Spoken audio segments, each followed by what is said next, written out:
Greetings gamers and welcome back to another episode of Glorf Gaming. Today I'm taking a quick break from Bellwright to do a little bit of an intro to Pantheon Rise of the Fallen, which is another game that's in early access. I'm going to go ahead and hop in because time's out of this pretty quickly, but we're going on to the Stormona server here, which is one of the, it is the most popular server and the most used server at this point in the game. As you can see, I've got a little bit of a character selection on this account. We're not actually going to play any of these because we're going to do a little bit of talking about what's available for character creation, what you can do for class and race selections, and then I'm probably going to pick a new character to start and do an intro to the game world. So first of all, Pantheon Rise of the Fallen is in early access. It's being made by VR, which is Visionary Realms. It was originally spearheaded by the former lead developer from EverQuest, known to most gamers as Eridoon. He passed away a few years ago, and it's been taken. The current lead, the current creative director is Joppa, who streams under the name Joppa Vash. He's actually in a stream right now that I've got playing. You might catch a little bit of it in the background, probably not. My mic seems to have been doing a pretty good job of not picking up, movies and podcasts that I have playing in the background. So it's probably just me you're catching. I actually have realized one thing, and let me make a slight adjustment. I'm probably a little louder than I need to be, so I'm going to try bumping this volume down. So I do have a bit of a voice that carries well into microphones, and maybe this will make it a little bit easier for people to listen to me without having to crank their own audio down. We'll see how the feedback comes, or if I get anything. Oh, I just realized I need to change this.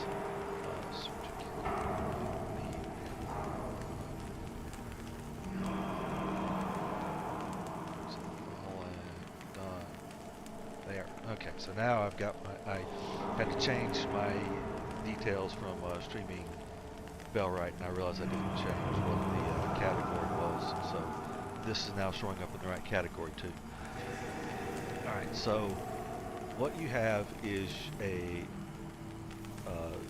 MMO that is geared toward the classic MMO concept of games like EverQuest, games like Asheron's Call, the original launch of WoW. To some extent, Dark Age of Camelot was still kind of in that genre. Ultima Online, the ones where your goal was to explore the world and learn about it, not just to go from quest hub to quest hub to quest hub, not just to have magic markers sending you to every one of your new locations. Hey Bolo, how's it going? Hey, I love the effort you put in the streams. I love to watch your next time and bring my friends. If you're cool with it, let me on Discord. Sure, if you want to join me on a stream sometime. I will say when I'm streaming in Bellwright, I pretty much play that solo. Wouldn't have a problem with somebody wanting to play with me in EverQuest. Let's see, back to what I was saying. So with that vein, you're going to look at it. You're going to find a lot of similarities between Pantheon and those types of games, particularly along the lines of EverQuest is probably one of the key inspirations for it. So we're going to go in and start just creating a new character and go through what's available in game right now. I will probably point out a few things that are coming, at least along the class line. I'm probably not going to go into details on the races that they haven't got up and running right now, mostly because I don't have a lot of experience with those. Some of them have been added in and have come back, so I might touch on those.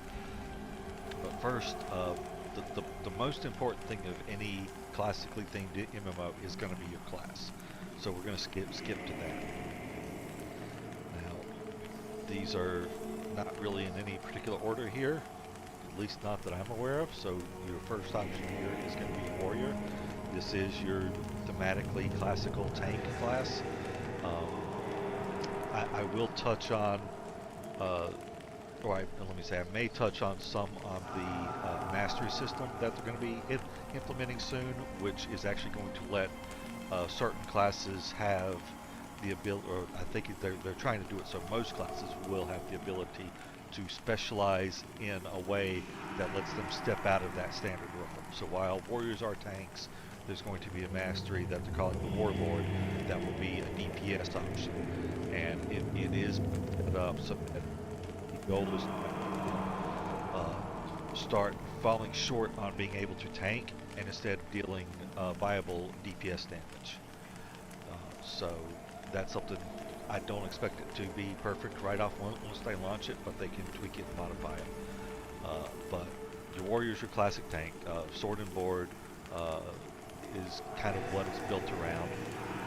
You have your monk, which is your martial melee character style, again based off the EverQuest concept.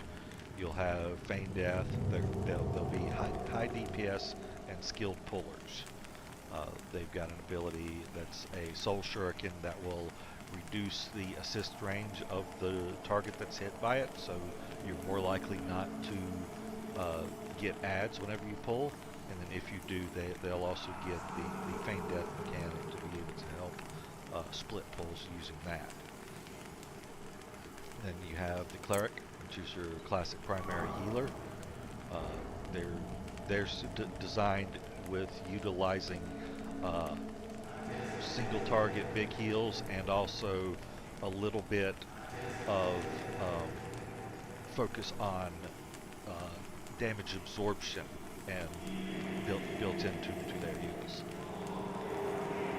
You have the Rogue, which is again your classic directional DPS burst damage, backstab, stealth, a little bit of trap play that's involved, so they can fill a sort of CC role, and that's one I would expect the mastery there would help them step further into being a legitimate CC option.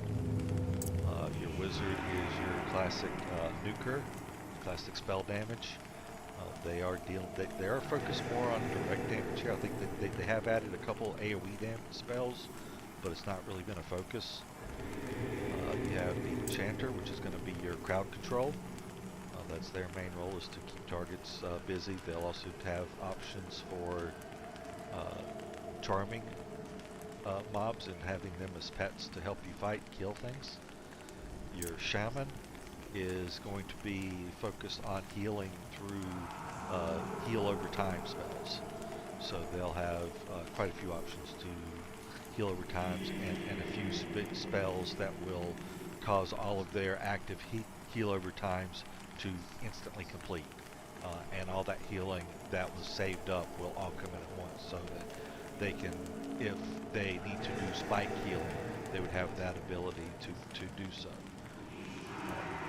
Ranger it's going to be a classic melee style ranger concept or a classic archer style range concept once they get into mastery.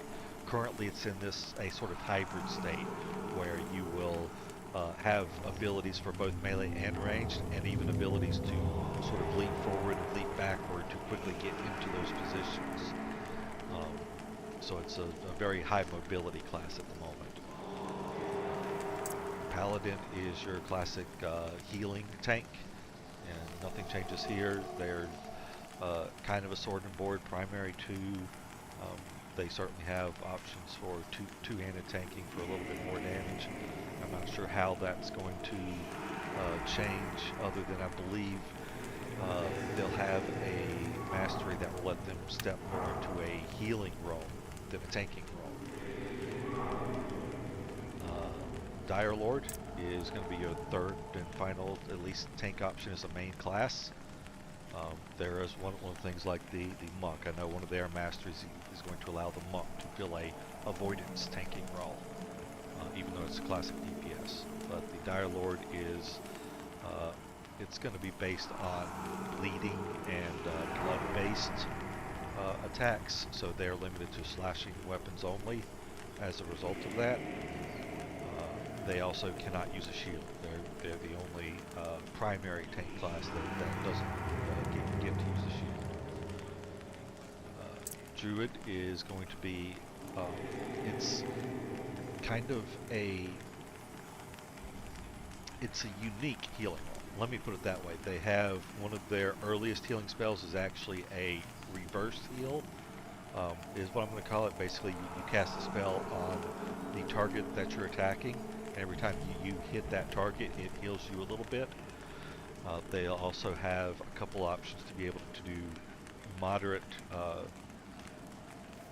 fast heals, and then they've got a little bit later on they have a nice area of effect where they essentially spawn a sort of glowing vine that radiates out healing to everybody in that area for a while. So it's a combination of a heal over time and an area of effect heal. They also do your classic transport spells along with the wizard. Those are your portal spells. Your druid and shaman both have movement spells. The druid has the classic EverQuest Spirit of Wolf spell that makes you run faster. The shaman gives you a spell that helps you regenerate endurance faster and use endurance slower, which is used for sprinting. The game does have a sprint mechanic in, and you will use that up as you sprint, and then you'll have to stop and go into a more normal run as that endurance regenerates. Summoner is your classic mage class. They'll have multiple pets they can summon. Initially, they only summon one currently. At level 20, you get the ability to summon a pet that can be used in conjunction with any of the other pets. So you can have two pets up that level 20 plus one of the three other options from the lower level pets.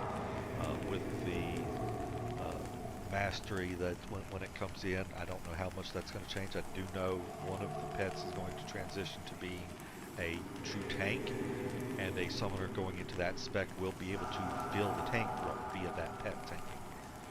And then the Necromancer is another pet class. It's similar to an EverQuest Necromancer again, where you will have a skeleton pet that you summon. You have damage over time spells, life taps, and you're fighting using those.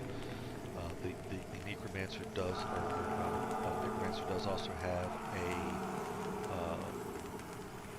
Mez spell currently. It is a channeled Mez spell, so they can do a little crowd control with that, though they can only, of course, control one creature at a time, as that is channeled. And that's presumably the role their master would take them into, is being a more effective crowd control option. Finally, the only class that is going to be, I should say, the only class that is confirmed to be in-game at launch but is not available yet is the Bard. Recently, Joppa has been talking about how his plan for the Bard is to make it the elite of elite, the Bard that Bards are known for in MMOs. He wants to have the best Bard ever. As someone who didn't play as a Bard for a long time in EverQuest, until I did, and then I didn't want to play anything else, I look forward to that. I hope he can pull that off, because I would really love to have a great Bard option that I can play. My primary game experience in MMO is through the lens of a warrior in EverQuest, though I did main a cleric first there before transitioning to warrior, and I have also mained a monk long enough to say that I've done that. I mained a rogue, and then of course, like I said, once I did transition to it, Bard became my main. So I've got a pretty wide variety of knowledge. I've never been one for DPS casters, so I don't have a lot that I can say about those in detail compared to other games. But so far, when I have played them here, they are fun. There's nothing that I've gotten into and played that I was like, this is great and all, but I want to do something else.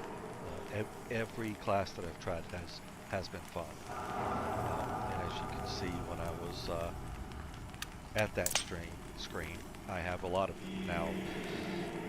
Most of these are melee classes. That's because I do have 2 accounts, and if I have a melee class here, I can put a healer class or a caster on my other account, so that they can pair well together. So let's go back in. We're going to go ahead and, oh yeah, races. Currently, the races in are going to be the human classic. Can do everything. They literally can be any class. That is a thing. Pantheon is doing a limited race class option. So humans can be any of them. This is every class option listed. If we change it to an elf, the list gets shorter. We don't have as many options. An elf, for instance, can't be a dire lord. They can't be a paladin and a cleric, though. They can't be a monk. Elf, again, classically designed elves, they're going to be, if you look over here, compared to humans, they're a little bit higher wisdom, a little bit higher dexterity, and their strength went down. The races are not currently designed to where I know that everything is absolutely balanced, so you might very well find that, elf or a dark mirror might be the little bit better overall race from a straight stat perspective. They're not looking for that level of perfection balance in races, especially once you consider some of these races will have racial passives that are just always active, and those will throw a wrench into any sort of plan there also. You have, again, mostly classic halfling. It is a short race. They are the tree-bound race of Pantheon Rise of the Fallen. Halflings live in a tree city, similar to what Kelethan was in EverQuest. If you got any experience from that. If not, think of Swiss Family Robinson. It's much bigger tree, so it's much higher up. Or maybe think of Avatar. They're not living in the tree as much, but they are very high up in very large trees. And then with having again much more limited in the class selection option. Classic ogre, large, brutish, generally dumb. Wisdom, well, intellect is a little lower, but massive strength and stamina. Again, class options quite limited. Dwarf, classic. They are a frost or cold originated class. So as a result, that's kind of the cause for their bluish skin, is at least the concept. It's one I don't really care for, because cold really doesn't do blue much if you're actually, geared toward living in that sort of environment. Class listing is a little bit better than the last two, but still very limited. And then Dark Mirror is the final one. This is the fish people, essentially. They originally were going to have water breathing as a racial passive. I've heard rumors and murmurings that the true water breathing is down. It may be more of a increased breath than straight up water breathing. And let's see, we have quite a good selection of classes here. This one is one of the ones that's going to be getting Bard included when Bard comes. It's the one that I definitely wanted when they had water breathing. Transitioning from water breathing to just increased breath capacity. It's definitely a major hit that may have me go a different race when I do my Bard. But that covers pretty much your class and races. Your stats are, for the most part, what you would expect. Strength will carry more, hit harder. Stamina is going to give you more health. Agility will be dodging AC. Dexterity will be how well you can hit something. Constitution is going to be a little bit of armor class and resilience to effects. Wisdom is your priest casting ability. Intelligence is your caster casting ability, your arcane caster ability, and charisma is your reputation for buying and selling, or it's also going to be your sort of focus on crowd control abilities. So it sounds like Joppa has transitioned over, and he actually brought the group into another stream that sounds a little bit like me, but that's through my headphones. But give me just a second. I'm gonna hop over here and stop that, so I'm not sure. This person's voice, I think, because it is coming across to me, is a little similar to mine. Does sort of distract me something, kind of like when you hear your own talking delayed a little bit. So I want to hop over and stop listening to this now. Oh, I didn't save that, so I don't know. I may not be streaming in YouTube with the details I want, but let's see. Hopefully that streamed live. Looks like it would have. So hopefully YouTube is now at least showing me a streaming the way I want to stream. I'm going to drop out of here.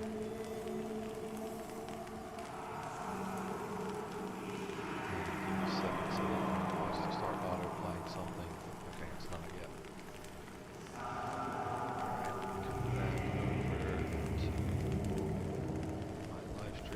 So if somebody pops in, I'll see chat, hopefully. I don't have any sort of audio triggers in YouTube, and I don't have a big enough population I'm watching any of my chat regularly. So we're going to go ahead and let's pick something and let's get going. Let's do some playing here. We're going to go back to healer or human first, just to be able to see all the classes. So what do I want to run with? Like I said, for a long time, and without a Bard option, my go-to is going to be sort of a tank option, so Warrior, Paladin, Dire Lord. I do like the monks a lot in EverQuest, and they have the benefit of also having some self-healing options, which is very handy. Certainly do a out of my comfort zone. I haven't done an enchanter yet at all. I don't think. If I have, very, very little. Do I want to try and learn some? Let's give it a shot. I'm probably going to die, and things are going to go horribly, but let's at least be honest. And let's say, because I want to give people a sort of new Pantheon experience, maybe some pointers on how a few things work. Part of it is going to be the struggle of going into a classically stylized MMO, that these things really don't exist in the modern day, unless you are still playing those classics. So most of your MMOs out now, all of the new ones, are very hand-holdy. They give you everything you need from the start. So we're going to go in and as a enchanter, I'm going to just go straight into charisma. I actually think charisma's not playing a role in the mez yet. I expect it to. So I'm going to hedge my bet just a little bit, and I'm going to do one charisma, one intelligence. Do I want to be a... What else can I be in the enchanter? I can be an elf. Now, if I do... There are currently 2 starting areas. You can either start in Throne Fast, which is the human area, or in Sorthir here. It's an odd name. I'm probably saying it wrong. Sorthir here, maybe. But it is the halfling starting city. Let me just go instead of, because technically the starting place for the humans is Abelia, which is a little village in Throne Fast. Though Throne Fast is both the zone/area and the castle main city for the humans. The main cities aren't really built out yet. So since we'll say Throne Fast, we'll call it Wild's End is the name of the zone that the halflings live in. So the elves will start in Wild's End, which is, it's an interesting place, that's for sure. I like the trend, the track that it's going on. It's an area that I don't know quite as well and generally isn't as populated. So I might step over there. But first I do want to take people into sort of the Throne Fast area where I can sort of have a little bit of overall knowledge. So I probably won't be an elf. Halfling is definitely starting over there. Ogre is not going to be able to, and I don't think Halfling can be an enchanter. I know Ogre can't be an enchanter. We'll verify that. I'm pretty sure Dwarf cannot be an enchanter. Wow, okay, Dwarves can. Alright. So that's an option. I could go that way. I'm not sure I care for those. Darkmere has nice stats for it. Darkmere can be an enchanter. Yeah, we're going to do this. So Darkmere will start in Throne Fast. They don't start in Avelia though. There is a Underdark is what it's called, I believe, which is sort of the evil area of Throne Fast. But it does still get us in there, and it'll also cover one of the little tweaks of that region. So we'll get into that shortly. So we're going to do an enchanter. I will do one each to sort of hedge my bet of charisma and intelligence. And let's see what we can do for appearance. We have a little bit to change here, not much. We have some hairstyles. I was actually okay with that. I don't think we can do hair color yet. I don't think, yeah, for most of the class or races don't have a lot of options we can do yet. We can do more customization in human. If I get to doing another character here tonight, I will make that a human just to go into that real quick. But we're going to go with this hair. See, I thought there was a way to spin that, but it's not even spinning. Anything that I'm trying at the moment. So that may just be stuck in that view. Alright. So, and we need a name.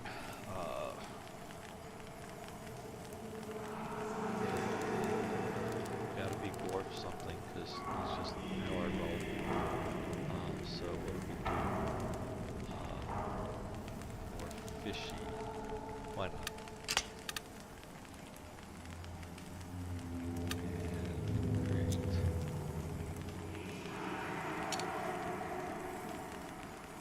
There we have it, our level 1 enchanter, and we're going to go ahead and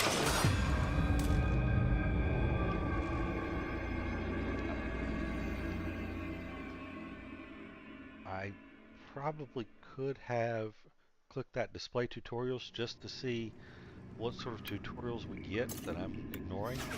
I might be able to re-enable it here. It would probably have been on the screen, so I don't think I can. Let's go ahead and look at a few things real quick, make sure. So sure endurance bar, this is, if you start running, it will show that bar showing your endurance. When you stop, I'm going to change this to the default. And when you stop, it's going to show that for a little while, and then it's going to go away. But you don't know where that is. So if you start running again, you're almost out of endurance. I personally like to show until full, so that I can actually see when it's full again. Especially because another thing is when you're running and when you're sprinting, that first moment, if you look, that chunks a little bit. So if you just start sprinting, you will actually eat through that endurance pretty quick and not go very far. No, I don't want sticky keys. I will deal with... I should have had that disabled so it doesn't even pop up. I'm not sure why that did, but I'll look into that later. So I like seeing this to know when it's full, and then when it's full or when it goes away, I know it's safe to start sprinting again with full bar. If you run all the way down until you are out of endurance, you will get exhausted. Okay, you'll get that debuff. So now I can't sprint. I'm pressing shift to sprint and it's doing nothing. So I can't sprint until that endurance meter fills back up again. If you sit, you'll regenerate endurance faster, and then you can get out of that exhausted state. So anytime you're doing something, if you're like another thing Pantheon has is Pantheon has implemented climbing. Climbing will also eat through that endurance, especially as your skill is low level. It burns you through very quickly. When you run out, you will fall. If you're very high up and you fall, it's gonna hurt. You will die. There is fall damage. But again, just like I mentioned, we have the ability to just sit and meditate and get that endurance back quicker. Drop off, take a seat, and your endurance will fill up. Okay, you start, whenever you start, you'll have a few things in your inventory that you want to look at. First, you should have a level 1 basic combat technique. These are essentially fighting techniques that use a separate resource from like most of your other spells. It is a unique resource to those techniques, which is this white bar here. This is your readiness, and that's what the techniques use. Now, most of your techniques will use either 1,000 or 2,000 readiness. Some will use 3,000. You will always have 3,000 readiness. There's no way that I'm aware of to change that yet. I don't think they're planning to ever change it. So some abilities, if it's a 2,000 readiness, you can't use them back to back. This is 1,000. I can spam it three times quickly, so long as my bar is full. Your readiness bar will typically fill up simply by being in combat, also by performing melee attacks, which means it's going to fill up faster for martial characters than it will for casters. It's just how it works. But you will start with, in addition to that technique, you will have 2, maybe 3 of your starter level abilities. So for enchanters, we get a spell called Cranial Pressure, which we can right click on that to learn it. We get another spell called Flux. We can right click on that to learn it. We also get Fixate. And there's brief details here, but I'm not going into those because after you read spells, you want to open up what's called your codex, which is your spell book or ability book, because it's more than just spells. So it has the brain shock here, which is our ability there, and you can see it in detail here. You're thinking about making their brain explode, but it hasn't worked yet. But it does damage to them. It hurts them. Cranial pressure applies intense pressure to an enemy's brain, dealing magic damage every 4 seconds for up to 48 seconds. So it's a small dot, but a small dot's it's a very big thing to have. So we just right click on that and it goes into one of our slots. I think drag and drop does not work yet. I wasn't sure if that. I think that may have been implemented at one point, but it's not anymore. I'm honestly not sure. But with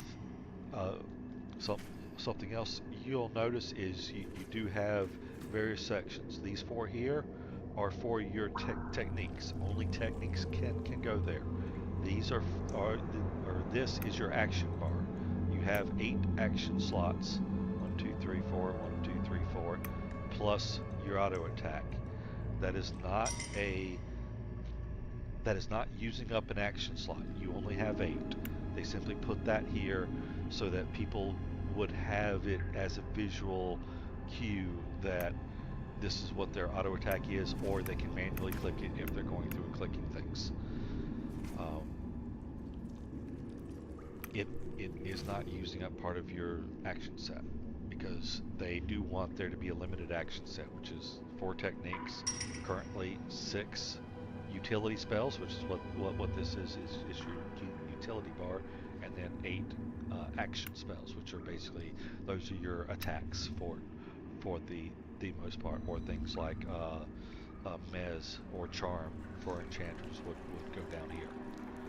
These will be buffs, both self and group. They might be resurrects for healers, or ports for the porting classes, things along those lines. Next we have Flux, which last year enemy psyche, dealing chaotic mental energy, dealing magical damage. So this is a small nuke.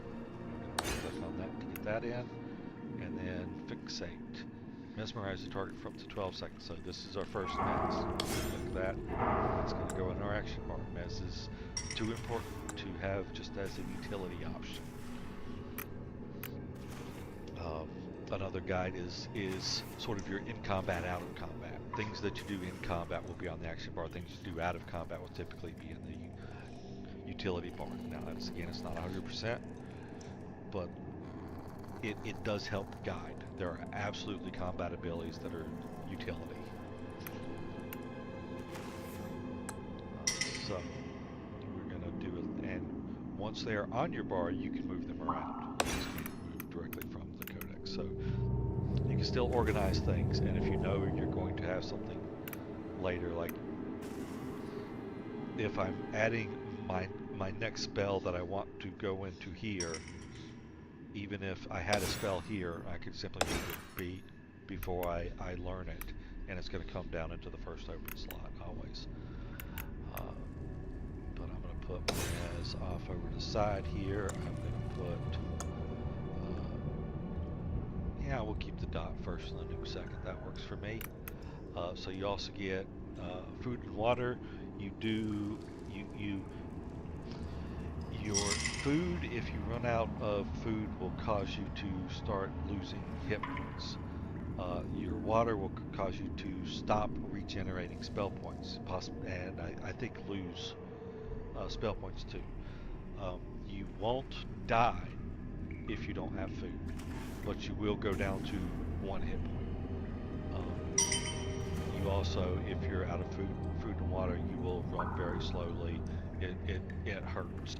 So you want to always have food and water, or food and drink. The stale bread you start with, just eat it. The flask of water, I recommend not drinking that, because the water gives a very small amount of food, or small amount of refreshness. The food also only gives a small amount, but the difference is you can't do anything with food. With water, you can make better drinks. So if you don't drink this, you can get more thirst recovery by making it into another drink. And that's probably one of the things I'll do on this character, is I will probably be a I forget what they're calling it. If we go into our professions, I don't have anything yet. Provisioner. So I'll be able to make food and drinks. And then you also have this mysterious letter. Everybody starts with that. It is a quest that you start with. You click on it, and you don't know me, but I have an opportunity for me. Find me near the well in the center of the village of Avalia, and I will explain more. This is only for the people that start in Thronefast. If you start in Wild's End, you would have a different letter telling you to meet a different person, because you're not going to go from there all the way to the well in the village in the center of Avalia.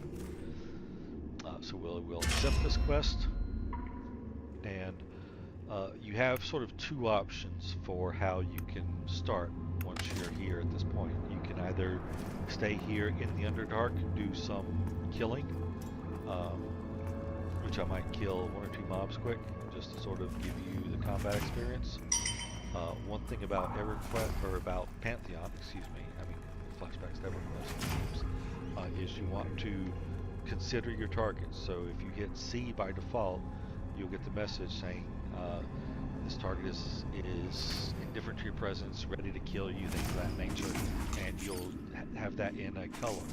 I'm level 1, that's a level 1 creature. You can't, there's no direct indication of the level, but because it's white, I know it's the same level as me. It's a level 1 creature. Most of this stuff right here close will be level 1. So I go through icon all those, they're all white. That is crucial because fighting a even con is tough. Fighting a yellow con is very risky. If I get out here and I run into a orange con, or God forbid a red, I will lose that fight, period. An orange con is going to beat me, a red is going to beat me up one side and down the other. So we're still kind of in the lower areas here. If I get to this next corner, or if I went off the path, I would start, there we go, that's a red con. That's just going to be a very bad day for me. I am curious because I've got a dot. Damage over time. That makes me... most classes I would say start with even cons until you get... I'm going to go all in on something. I don't want to go after a beat unless it's off by itself. Like I might do... It's still too close. That's going to be back to even cons. There we go. I wanted to see if I can utilize the fact that I've got dots. Take out a beetle. And I'm definitely cheesing this. Moved on it. Some melee. Because you'll see, he's going to catch up with me here probably. Actually going pretty good. I actually went far better than I expected even. But we kill it, we loot it. But that's your basic combat. You can take advantage of your spells to get things to go well to you. If I stood toe to toe, I think I would have lost that fight. Maybe I could have burned it down, but I used half my mana just with that, 1 dot and 2 spells. So it doesn't last long. If I sit, I will regenerate mana faster, I'll regenerate health as well. So that's going to bring your downtime down. But what I want to do now is I want to go ahead and start that sort of quest line that I've picked up, which is I need to find Avelia. So I sort of just did things down in here. But if you start looking around too much, you can get spun around in there a little bit. But it is still, it's a fairly straightforward cave. You have a deeper and an out. So it's not like it's a vast cave system. It's just got a fairly large room there at the start, and then some largish areas. But as we're coming out, I'm just using these cliff sides as well. I don't really think I can just scale a wall, even though of course I can. It is a risky thing to do. We get out here. Okay, these cultists are orange. If they decide to come play, they're gonna hurt. I can probably just run away from them. There is another option though. If there's a full spawn here and you're off all by yourself and you don't want to risk that, but you don't want to wait around, like I said, you can climb. And I'm going to use my knowledge of the game world here some, because if I press M, there's no game map. There will be a map in game come launch. It's not going to be a mini map. It's not going to be where you're running around and all you're doing is looking at a corner to guide yourself through a world. You are always going to be looking at the screen and saying, this is where I want to go. But there are a few places here that, if you do it right, you can climb up. There are also places that look like you can do it right and you end up falling and it's a big ouchie. But this looks like an option. It looks like I might be able to climb up to here, then climb up to there, and then climb out. But of course that, I'm not sure. That ledge might be too sharp for me to stand on, but we're going to give it a shot. Also, you might be able to stand here. Again, that might even be too steep to stand on. Some are. But if we climb here, there's a couple ways to do it. First of all, if you come under, so sometimes you will get stuck. If you do, tap down and then go up again, and it'll get you past it. That's kind of the first tip for climbing. Is it's a little bit of a bug where I'm pressing up, but it just says, okay, I'm hanging on a ledge. Now what? And it doesn't. And even if I stop and press up again, like if I just tap up, nothing happens. You can probably hear that tap. But if I go down and up, that works. I would, at the very least, like to do if you're hanging. If you tap up, it should pull yourself up. From here, we're going to jump to get a start, because you get higher with the jump than you would. Oh yeah, that is not going to hold me. This is going to hurt. Ouchie. And I'll show you that. This is going to ouchie. Ah, owie. So that's not a spot I can climb. As I was looking from it down here, it kind of seemed like yeah, that's a decent ledge, right? It looks like that's sort of just at an angle. Nope, it's not.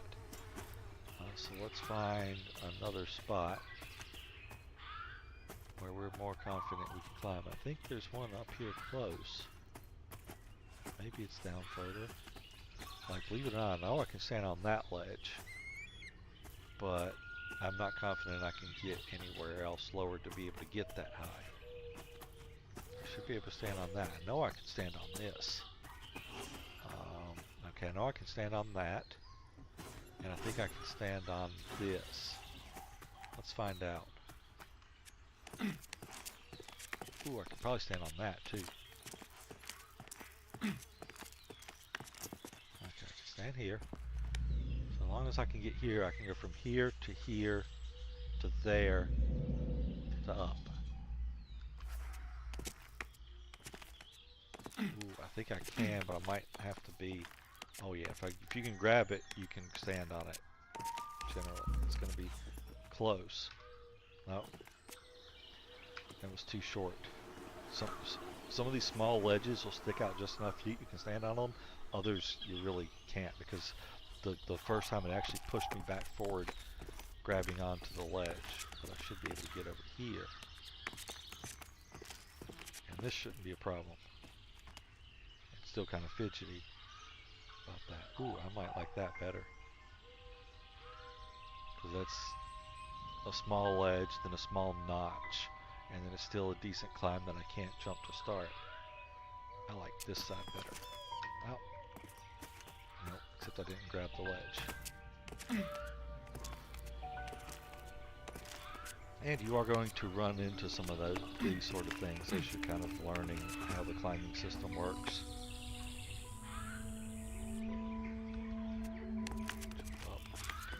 Again.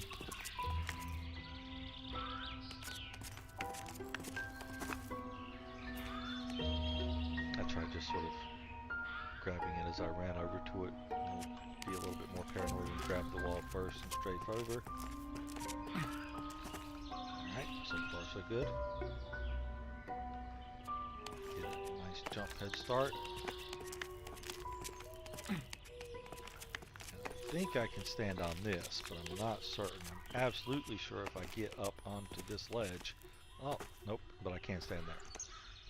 If I could get on that is what I was trying to reach, but it shifted me over to the right. If you can start mantling, once you start mantling, like right there, even if I ran out of endurance, I would still have completed the mantle. If you're hanging because you got stuck, That's not going to work. Ooh. I kind of got stuck in a very awkward place. There we go. Okay, so now we're up here on a cliff above the village, which means that basically I can get out and avoid those Ulthurians because I know this route. You'll see over here we got a little sickle. These are some wild herbs. These will give basically cooking or alchemy supplies. I can't harvest them because you can't gather without proper gathering tool equipped.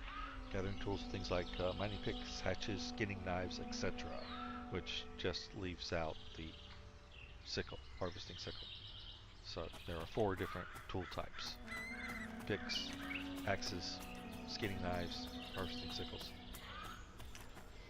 They named 3 of them and then threw out an etc. Seems odd.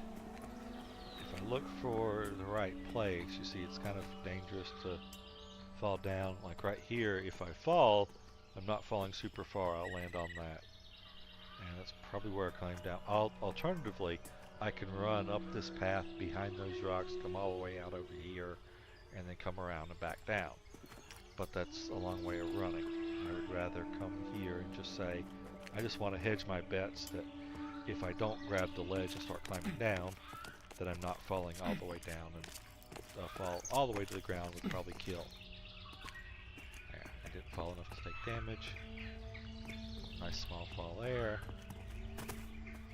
And we're now in a safe spot. So now we are just outside of Avelia, essentially. I'm going to come down here. I'll run into some other people. And off over there. Here, I want to come over and take a peek carefully, because there are things that will try to kill me. I can try to mez them and get away, depending on how high level they are. But right over here, we've got it fairly clear right now, are those Ulthurians that I didn't want to fight. Somebody's killed them, so I absolutely could just run through without any harm, so all that climbing wasn't needed. Even with them up, if you watch their pathing, watch their facing, you can, while they're off to the right and looking away, just sort of hug the wall here and avoid aggro.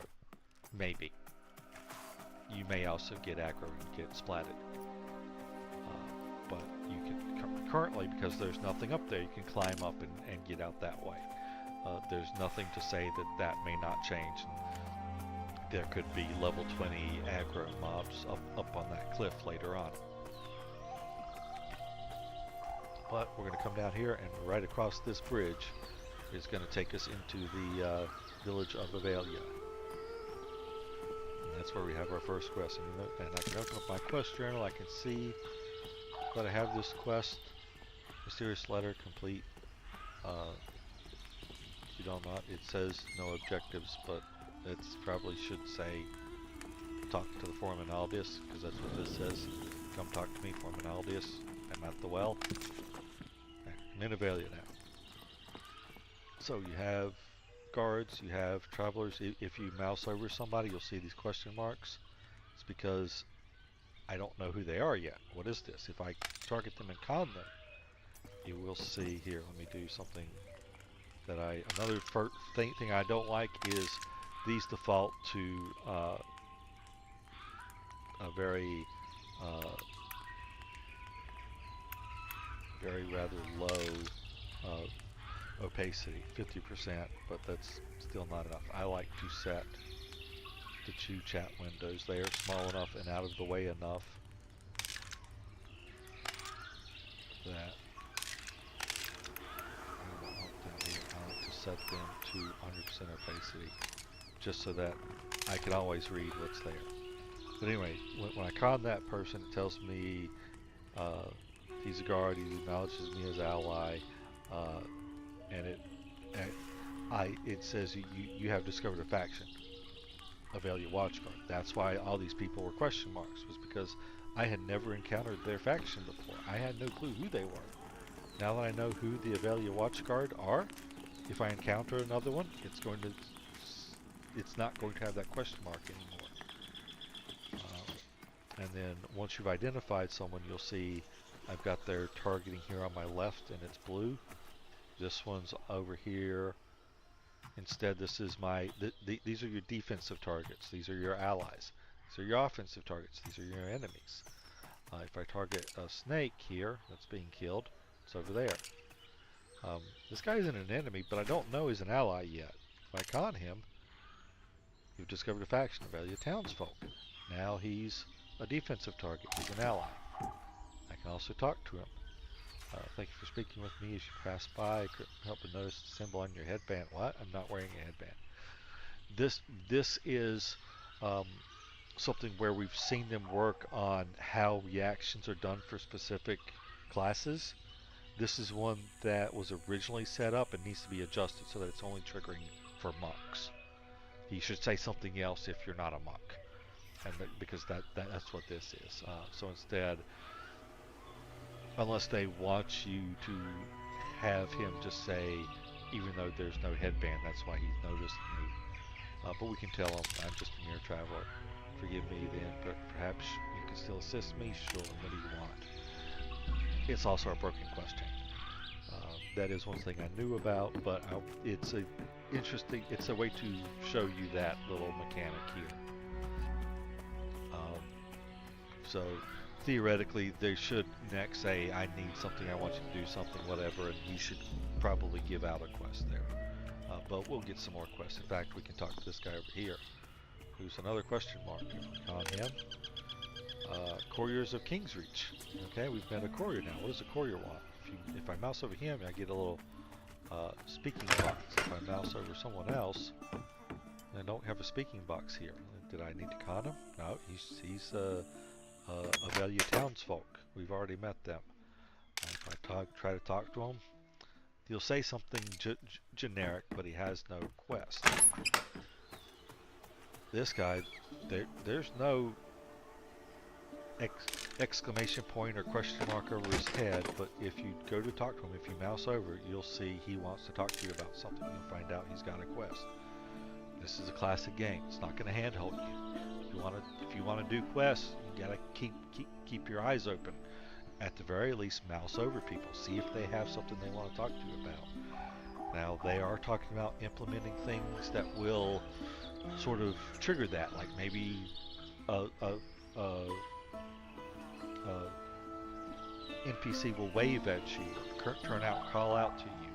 They've got a perception system that I'll keep an eye out for. Maybe try to think of where there are pings that I know about that it might use that to get your attention.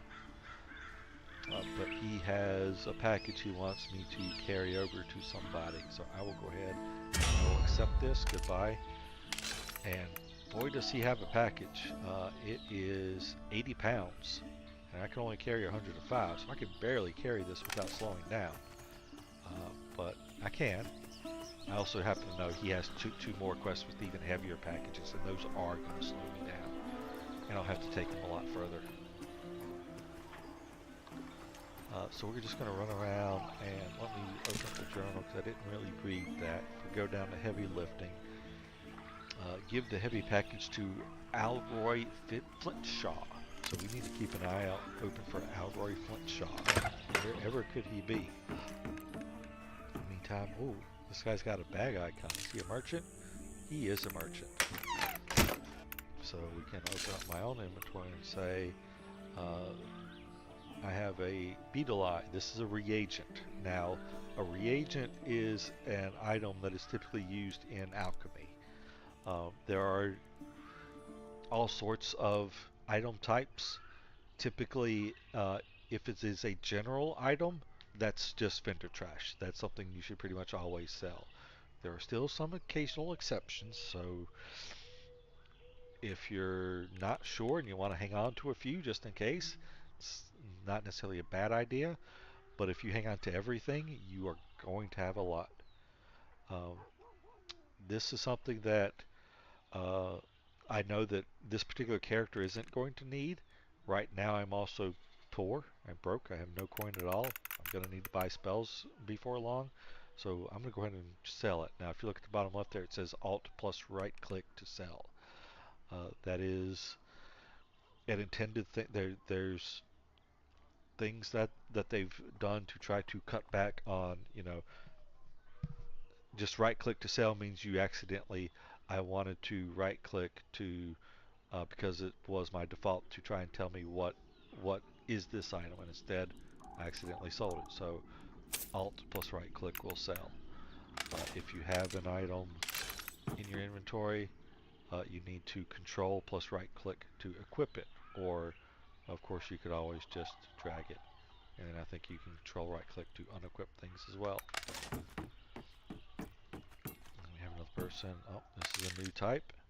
Now I only right clicked on them, but I did it while I was close enough that it told me who this is, which is the Thrown Fast Jewel Crafters Guild. I can con them and it'll tell me that, but I don't have to con them. I can just right click on somebody. So if you're at a distance and you can't see anybody, you can just right click on them if you are close enough. So like from here, I don't think I can just right click on setting. Nope, I can't. Oh no, I can right click him and it tells me the faction, but I'm not close enough to do whatever it was trying to do. Just interact with them. That may have been a change. I think you had to be closer than that to actually get that sort of conning information. And it may just be that I'm thinking that I was trying to con with them to hit C. And if you might be too far to con, but still close enough to right click. We'll see if I can find somebody and test with that. But for now, we're running up, we're getting here, and we're making some progress on, hey, that looks like that's a well. I need to talk to somebody by a well. I need to talk to Formanaldius. Hello, Formanaldius. Here, we've got I haven't conned him yet. I still have the circle on my mouse, so I'm actually going to run away from him again. Go about as far away as I can get. See him. Okay, so that sees him, so I'm going to con first. Nope, even con worked at that distance. So that may have just been a change. You used to have to be closer than that to, it was either right click or con or both. It looks like that's new-ish. So we're going to talk to you, and I have a quest I can complete. So we're going to complete that. And I got some new skills. He basically has taught me the basics of gathering. If we come here, we have on our left side an adventuring tab, which is all of our adventuring gear and our adventuring skills. Then we have a tab for professions.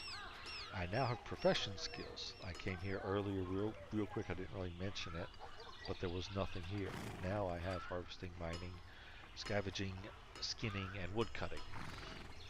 Now I said there were 4 tools. There is scavenging here now that is not exactly a gathering skill, but it is a way to get something. It is your classic, I have this item, I don't want this item. It's not worth selling this item. I have a chance I can turn this item into materials that might be useful. That's what scavenging is. So harvesting is your plants, mining is your ore, skinning is your animals, and wood cutting is your trees. So yes, harvesting is plants except trees. Alright, so if we come back to, and it should have also given me, not yet, we have to get those individually. So first, he can teach us learning how to craft. Would you like to learn some crafting skills? Yes, I would. He's going to give us 2 apprenticeship tokens, and if we give those tokens to someone else, they will teach us how to do their trade. This is a implementation, possibly temporary, for their crafting system, which you will be able to do. I believe it is 2 craft skills, making things in game that are useful and that are like weapons, armor, that sort of thing, and one provisionary skill, which is your cooking, your baking, maybe alchemy is mixed in that, maybe they split out potion work or something along those lines. Or I could have that backwards and it's 1 and 2, or it could just be that they've gone to 1 and 1. I'm not sure where they've landed on that currently. Being a combination of, I'm not sure if they've landed, and I'm not sure I haven't gotten it wrong myself. So we're going to accept those, and now we have to complete the quest. We accept the quest, but we have to complete it, which is that. We don't have to do anything else. It's going to be the same thing for some of this other stuff. We have a quest to get some chunks of ore and bring back. We accept that. This time he does just give us the mining pick. So not all of them will be like that. So we're going to accept this. We'll get a harvesting sickle, and we have to bring him some potatoes. We'll accept this. This is going to give us wood cutting, so that'll give us the axe, and we have to bring him 3 maple logs. Skinning, he will give us a skinning knife, and we can bring back 3 tender cups. Salvaging, he will give us a salvaging tool, which I guess technically is a 5th gathering tool, but it wasn't what I was thinking of as gathering at the time that I said there were 4. We will accept that. And then looking for work. Say looking for work. You have any skill with your hands? If you do, maybe that's something you want to get into. Would you like to talk to someone more prominent Soren around the city about their needs? Huh. I wonder if that's a spin-off Sorhireth. Like this may have been implemented for the Halfling city and then just shifted over here and they missed that. Okay, once you hear what they have to say, return and let me know.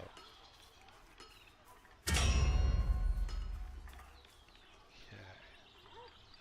Don't forget to talk to the others. Let's look at it here where I'll get details. Talk to Barton Cooper at the tavern, talk to the huntress, talk to Nasa at the arcanery, talk to the captain at the training ground. So these are just people that will give out other quests, is what this is. But we did have this salvaging reuse that we completed, or that is ready to be turned in and be completed. And this is back to the runes we got. We'll complete that. Lifting is ready to complete. It says complete. The completion is taken to the person, but it is complete in that you're ready for the turn in. I think that's where the key word of the complete is. You're ready to complete the quest when you speak to the right person, essentially. But everything else is in progress. I'm scrolling through the mouse. There's nothing else here. This is a merchant. I can buy and sell things. Honestly, if you're hurting for bag space, 2 silver for a 6-slot container isn't the worst price. Believe it or not, it's normally not the case for these early games. 8-slot container for 4 silvers, not the worst price.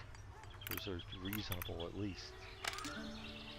Another thing, when you're in these, you will notice there are tabs here. These, especially when you're dealing with crafting things, you will find there are tier 1 on one tab and lobby tier 2, tier 3, and you would unlock those as your skill increases or as you level.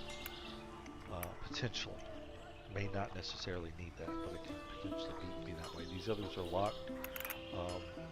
Another option for having unlocks and what was in play where they were first put in place was your lifetime trade. As you traded more with the person, you would be able to unlock higher tiers. We'll say goodbye. We're going to go back to our inventory and we're going to hit control and we're going to right click some of these.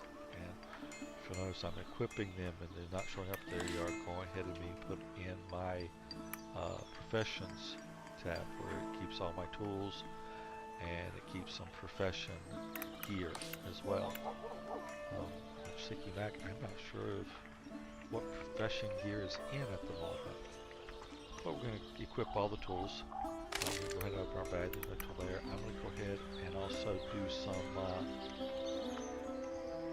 layout work. I'm going to start there. I'm going to move my first bag down here.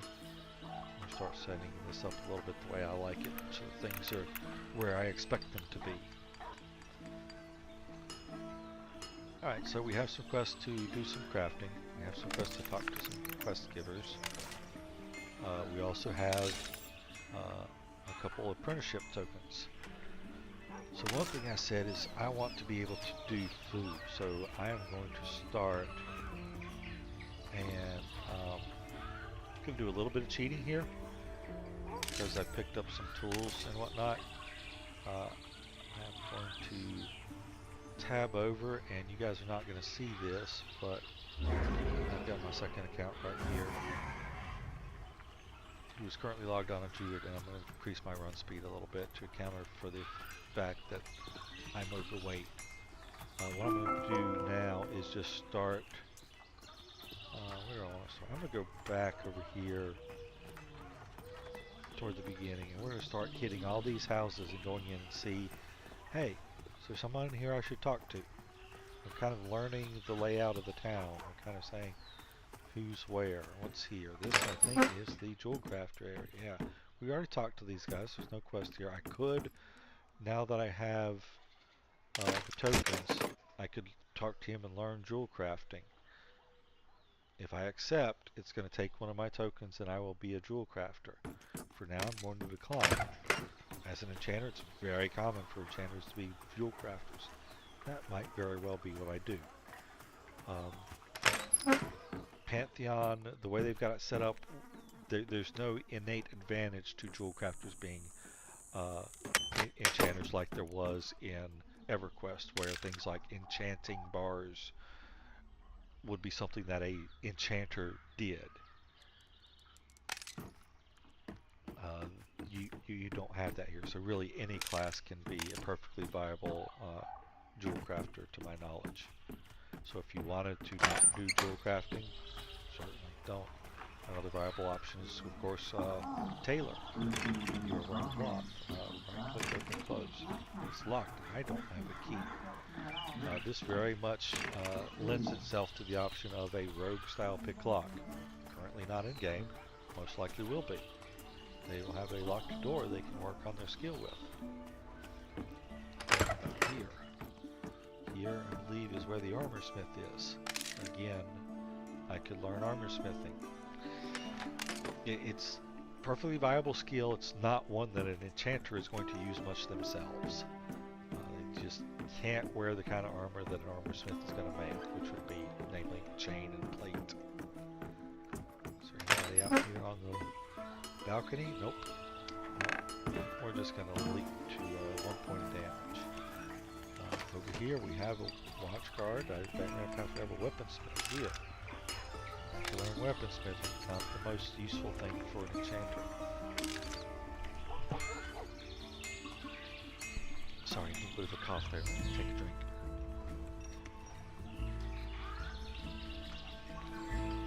Okay. General vendor, nothing special here.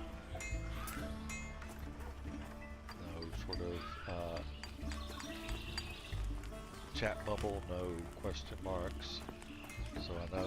So if I don't see anything, I know all I'm going to get is just sort of a blanket. Hi, how are you? How's it going? Things are doing okay. Here we go. There's a bag. So this is going to be another merchant. This particularly is the supplier merchant, which is currently the villages per se have a supplier merchant where you can get things that are needed for crafting. There are currently things that you can buy that other crafters make. They may not always be purchasable come launch. There are in fact things I've learned that will not be purchasable come launch. So just because you can buy them now, you might have to buy them from another crafter later, or have a alternate character to do that crafting for you.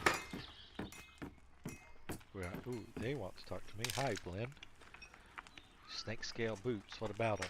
So seem like a venture to me. I'm not usually this forthcoming, but I'm going to ask you a favor. If you come across any snake scale on your travels, could you remember to bring one to me? I want to surprise my husband for his birthday, make him a pair of snake scale boots, but I'm deathly afraid of snakes. Any help would be much appreciated. Sure, I can bring you one snake scale. And I have the quest, and I say goodbye. And I go in and I check the quest, and you lying little lady. You said one, you want 5. You got me to accept under false pretenses.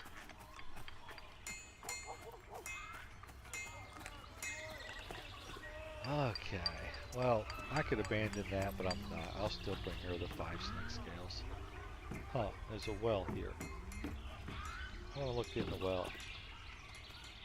It's an interesting well. There's no water in the well. Why is there no water in the well? Ah! Oops. I fell down the well. Timmy fell down the well. Why is there a door? Why is there a door in the well? I don't know. This makes no sense. But there's a guy here. Makes no sense, and there's a guy here, and he wants rat tails. So we're going to accept the guy's quest for rat tails. That's a long way to go. But should be able to climb. It's not so long that a level 1 can't climb out of the well.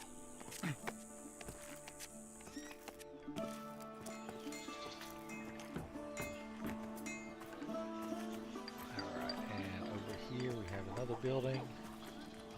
So I came down all these buildings here, ran around, looked in the little crafting area over there, that's where the smelter is, that's where the forge is.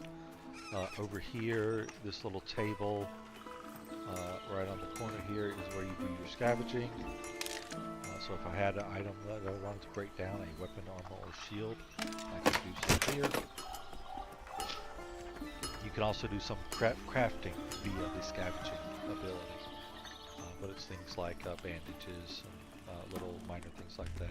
In here we have the bank. If I look, I have a decent supply of inventory slots. It's not a lot considering that it's only a little bit more than what you have here, but each one of those slots can hold a bag, and each bag can hold as much as that particular bag can hold, and there are some pretty big bags.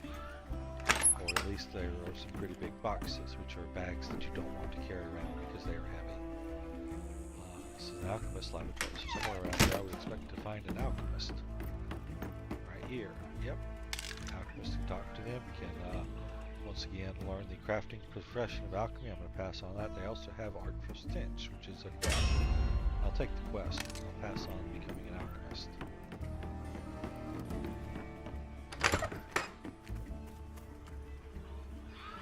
Take all that damage from falling down the well? Probably. 1 damage there. 2 damage there. No, I don't know where I took all that damage from. I'm not hungry yet. My hunger meter is plenty high. My thirst meter is plenty high too. Oh, somebody buffed me. That's why. I got high level buffs, so I'm tough now. Alright, so we went into this one. I didn't come into the inn here, the tavern. Let's step into the tavern. And what do we have here? Treasure hunter. Art of scavenging. You want us to do scavenging stuff. Wants us to make a burlap pattern, or burlap, I assume. Go in, and had I read it, I would probably have learned that. But instead, I'm coming down here. Art of scavenging. Is complete. He wants us to talk to him again to complete that. Odds and ends. Now he's giving us more quests. And I'm just going through, I'm sort of just accepting this. For the most part, I know what the quests are. You can read them and get the themes. But if you don't, you can also come in and open them up here, and it'll detail sort of what you need to do. often it's a little bit more straightforward doing it this way because you get the chat text of what he said, but it's also just, okay, find fox fur paintbrush. It's in there somewhere, I imagine. He's giving us instructions on how to make it, but there, yeah. I find myself without a decent paintbrush. If you're willing to help me, I might make something for you. So, in all that, this is where he tells me he wants a paintbrush. But this gives me the fox fur paintbrush, and one of the things, or this tells me that he needs that. One of the things that he would have given me are the instructions on how to make it. So here's where, because it's not being equipped, so it's not unequipping something either, which is really kind of the reason why you have to control right click to equip, is because if you equip something and something's already there, you're unequipping that. So you would have people accidentally swap out items when they meant to sell. So if you right click and it equips it, and then, oh no, I wanted to control right click, or I'm sorry, to alt right click, and then you alt right click to sell, you've now accidentally sold it. You can still do that if you control right click it, but it's a little less likely. So it's just trying to make it a little bit easier. And there's the schematic for the fox fur paintbrush. So we right click those. You don't have to do anything fancy because all that's doing is putting it. We have a schematics bag here. Now this is likely going to change to a part of the codex or a crafter's journal or crafter's sheet, where all of your recipes to make things will go there, and it will likely be nigh infinite. Currently, you just have a really big bag that can hold all of your crafting materials or crafting instructions, recipes. Not materials, it doesn't take materials. But if you are, say, an armorsmith, a weaponsmith, a tailor, things that can have a very large number of recipes that you might make, you can fill that bag up. My armorsmith and weaponsmith, I've taken all of the lowest tier recipes out and either sold them or just moved them into my bank for some of them, so I have them available.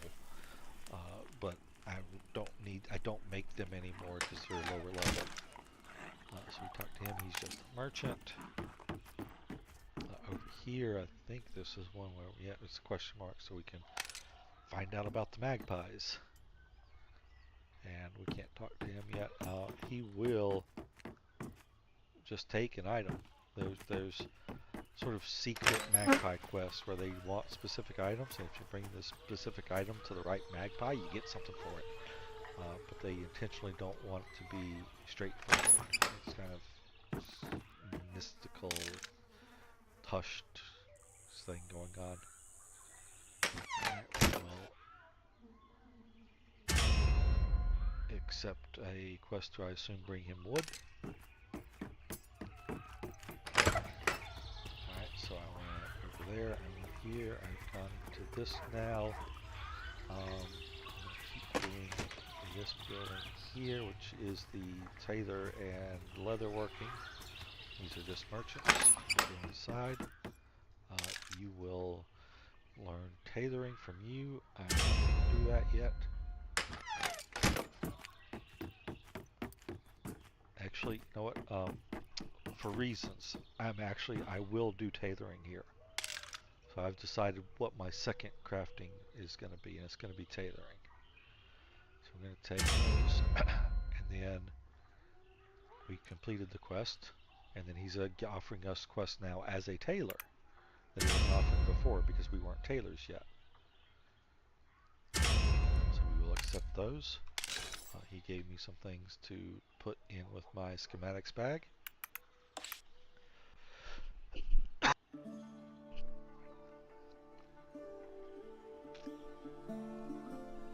Alright, so I can get one more crafting profession, and I don't want it to be leatherworking. But let me say, the reason why I wanted, or that I chose to do tailoring, is because I want to make bags. And I just realized I could have alternatively done boxes and gotten bigger storage. But bags are handy because you can carry bags. They don't weigh as much. But if you come over here, well, maybe not yet. Until I learn the schematic, it's not really going to tell me much. But tailors and leather workers both get a skill called outfitting. And outfitting is what you need to be able to make the bags. So I went ahead and grabbed tailoring. So now I can get the materials for it. I can make bags. And even there is, with being a tailor, I can do things like I can do tanning. I can do the tailoring and tanning and leatherworking share the supporting skills closely enough that they're basically a pair.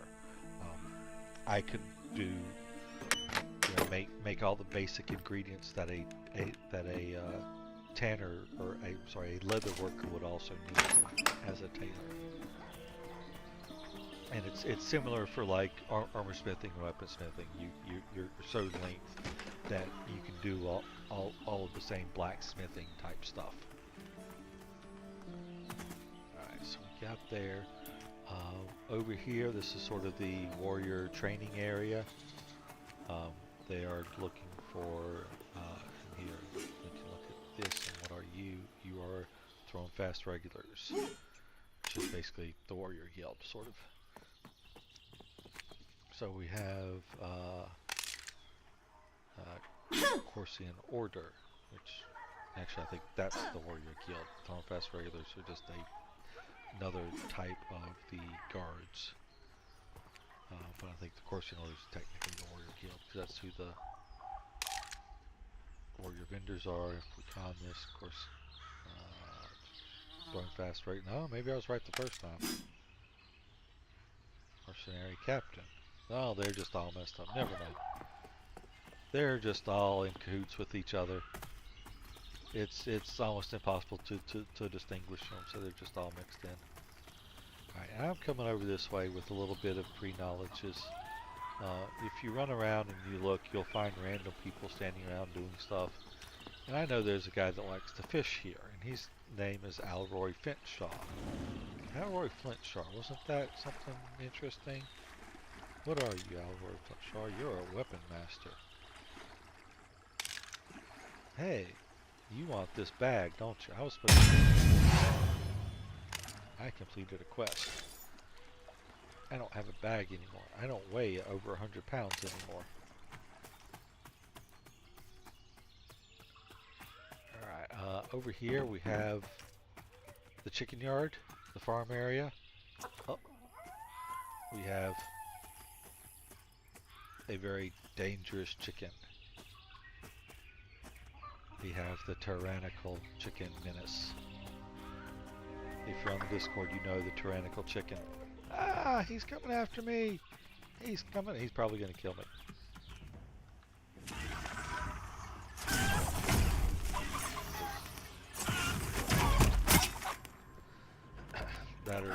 They've really weakened the tyrannical. They have really weakened the tyrannical chicken. Okay, never mind. He's not going to kill me.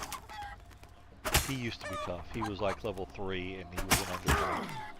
He is now level 1 and that's an overtime. No, he's level 2. He's in it, but it's still a significant overcon. I'm being totally honest. He used to be tough. I'm very disappointed. I liked him tough.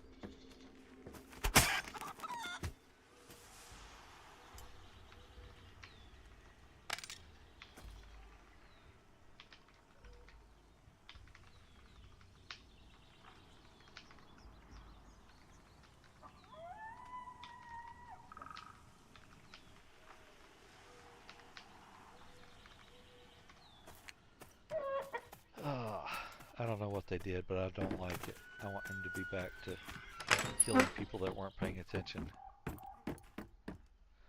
Alright, so we have an empty house here. There's nothing going on over there. Is there anything to do? This is just the other end of the farm. I don't think there's anything at all going on in here. Ooh, if you keep an eye open, you will notice this type of box. There are also boxes that are a little bit bigger, or chests that are a little bit bigger, that actually have things you can loot. So that's some skin milk. It's essentially an alternate water. You can drink it, or you can use it to craft something better. But it might have been food in there, and when it's food, it's typically actually good food. The stat stuff you would make versus just being the basic bread. What do we have down here? Ooh, this looks interesting. What's here? Ooh, the rogue's den. Better keep it. Hey, stay away from my purse. You too. Alright, so Assassin's Enclave. And clearly not the Assassin's Enclave, that's a Dark Trader. This is one of the guys who would have spoken up if I was a rogue and I came here. He would have said something to me. Oopie, is that a named spider? It seems to be a named spider. I'm going to leave the named spider alone. Ooh, I'm attacking a dummy. You can do that. I'm not going to do much to this dummy because it's level 50 dummy. Let's try level 10. That's still level 10. 2 versus level 1 is still a red con. I'm not going to hit this one much more than I would hit a level 50 dummy. Okay, so I'm going to hit that to turn attack off. I'm in combat with the dummy. There we go. I've jumped out of combat from the dummy. Okay, we've got some spring blades in there. Ooh, there's another chest. And Traveler's Tea. That's a actual drink. That's one of the things I could make with my water. So just sort of keep your eyes open. You can find little stuff like that. Sometimes you'll get something really good out of it. Especially once you get to, oh, that's something. That will be something I'll show you in a second. Let me get my gen back. One of the new features they've added is a toggle sprint. So if I'm running, I'm currently not pushing anything but forward. And you'll see my endurance coming down because I have pushed the sprint key, which is shift, and it's set for toggle. I just pressed it again, it's now off. I press it once, I'm sprinting and toggled. I do not like that, mainly most likely because I have played with this game for years now, or at least had access to it for years occasionally, and then of course have unlimited access now that I'm used to holding it. So I'm going to go into my input. I'm going to go ahead and change a few things while I'm in here, but first of all is I don't turn left or turn right off those keys. I mouse them to turn.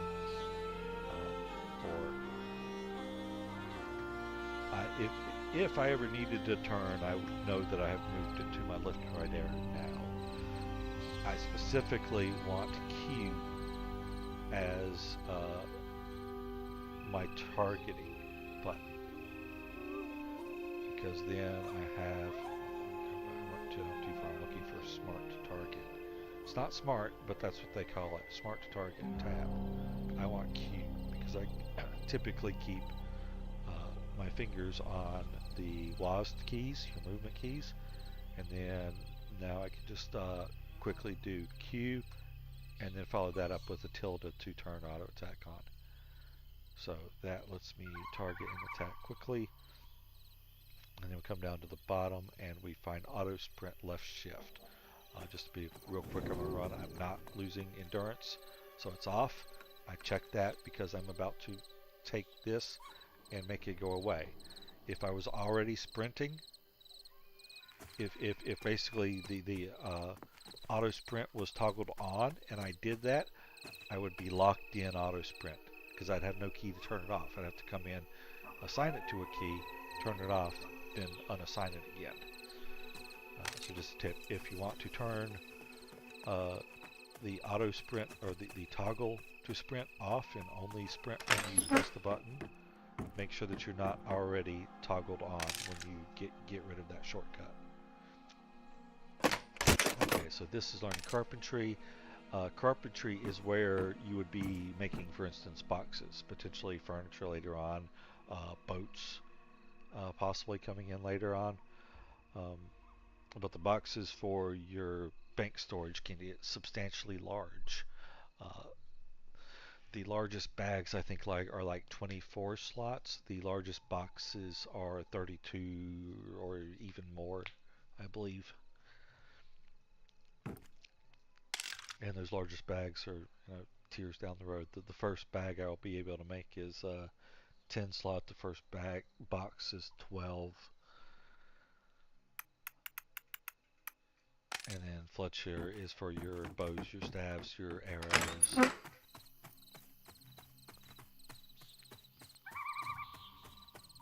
Alright, we're just going to continue sort of running around Avalia. Come up here. Off to the left is nothing, but there's a dock spray. Is that another box? I don't think so. No, that's just a crack in the rock.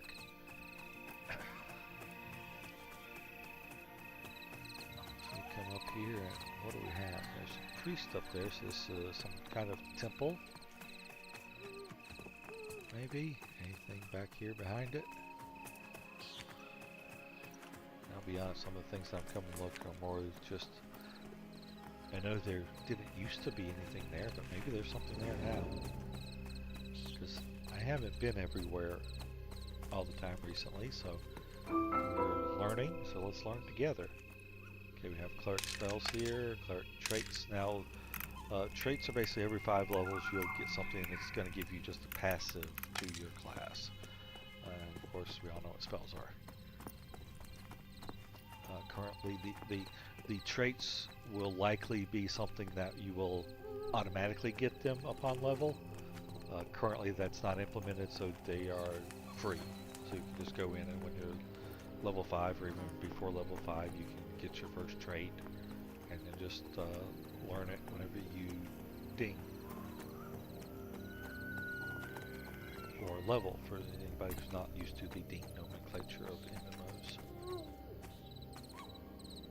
So these are the paladin merchants, and then out here we have the priest. Now the priest, I know, is one of the people, if I go in and find my quest that we got looking for work.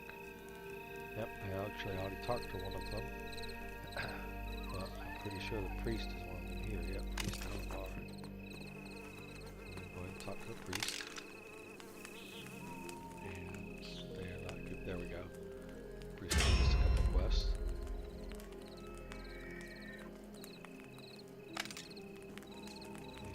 And I'll search for Is this the Temple of Coursera? Yes, it serves Coursera. Stands for protection. Who is Coursera? I like to think it's a deity. Are you a paladin? What do you mean? Not really going through reading these. Come back, watch it later, read it. See, why did you become a paladin? I actually have quite a bit of chatting with him. Okay, so that's up there at the temple. Oh, there's the huntress. That's another name on my list. Got the ranger vendors. So I should be able to talk to you, and here we go. We're getting, oh, wait, no. Continue. Okay, tailoring. This is a tailoring quest. So I'm only getting this because I have tailoring. But I need to get skilled up. Or actually, I'm only getting that because I have that tailoring quest is what that's saying. Looking for work, continue. Time for twine. If I open up my journal, do I have under tailor time for twine? Yes. So I need to reach 35 skill in outfitting, then speak to the huntress. I have 1 skill, which is, I think, lower than 35, I think. But she also has a Night Warden quest, which I can take, and she wants me to kill a young person. I will accept that. And we got some more training dummies, level 10s that I can't even hit yet. Alias the Swift. I don't have anything. Lorelei. This brings us all the way back toward the front, the entrance into the village. I could just drop down here, but I've skipped over a little bit of stuff, and we're going to come back here and finish those up. Hey, Annie, that's a provision. That's the other crafting profession I wanted. Let's see if Annie will give it to me. Yes, she will. So I'm going to learn cooking. And we're going to complete this. And technically that was learn cooking and brewing because it taught us both. And now we get a whole bunch of quests to do. So we're going to go through basically make a whole bunch of things and bring them here. A hornet infestation is kill a bunch of hornets. That's just a normal quest. You would get that even without being a provisioner. And we get rabbit skillet as a reward for hornets. Interesting.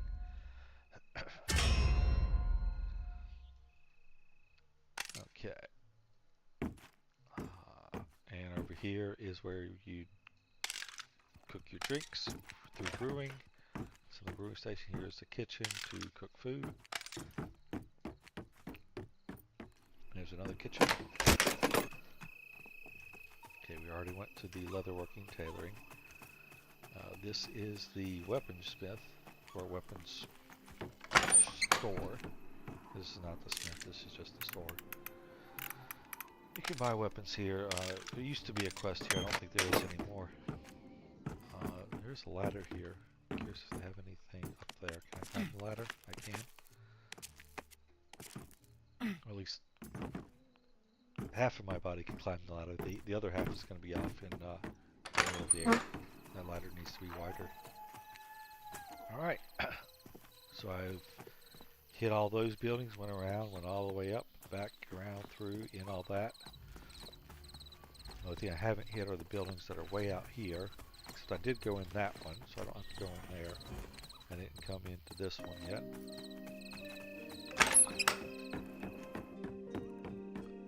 What do you have? You don't have anything. Okay.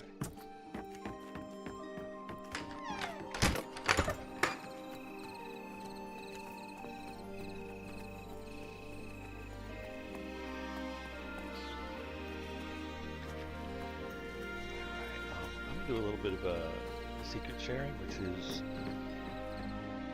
in these little towers. They're at a time when they had chests more readily available, possibly as a thing to increase testing, and possibly just they weren't sure how readily available they wanted them to be. You used to be able to find chests down here. I'm just coming to look around to see if maybe any of those might still have come back. You used to possibly have a chest over there. Just kind of checking it out, showing you sort of what's in game, what's possible, what the potential is. There's an NPC down there. Might be a quest there someday. Might be a quest if you're a specific class or a specific profession. Oh, Vildrana has something. I didn't know if I've talked to her. Stinger season. I don't think I've ever done this.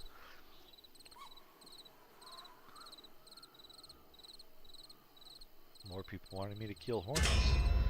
I will take multiple quests being worked at the same time, gladly.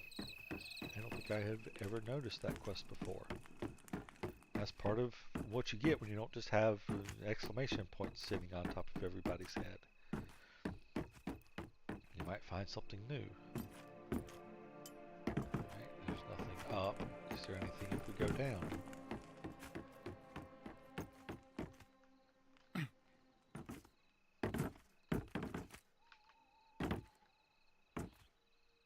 It feels like this could be a little bit more off the water. That wood is not going to last long. No, there are no chests here now, at least not ones that I can loot.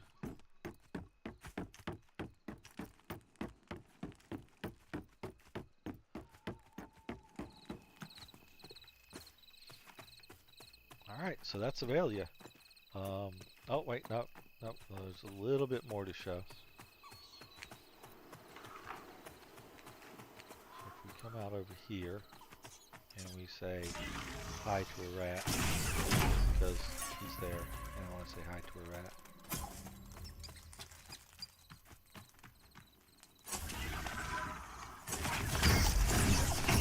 Hit the technique, which I didn't hit in any of my other fights, and deal a little bit more damage now. So now I've got tools, which means I can do things that I couldn't do before. Like I could skin rats, and having skinned rats I will get most likely a tattered hide or tattered pelt. Those being different names of the same thing. One of them is actually accurate for the game, which is tattered pelts. And I get rat meat. Rat meat's actually useful. You can make a decent food out of it. Unfortunately, you can't make rat burgers yet. I want rat burgers. So this is your monk training area. And all of these are monkey monks. There's really nothing for me here, unfortunately. Oh, blackberry bush. You can use blackberries for some food recipes, also to make one of the decent and easily prepared drinks. One of the things that will make my water much more viable to drink. We'll be mixing it with a couple blackberries. And that'll get me 2 of those because it's a 2-to-1 ratio. 2 blackberries for 1 water. And over here is a bindstone. This is one of the few places in Avalia where you could say that I want to be bound here instead of where I am. Which, because of the mechanics of I don't really care to be in the Underdark as my home. I will go ahead and actually bind myself now. So now I'm bound here. If I die, I will come here. Having done that, I'm going to do a shortcut. I want to get over there.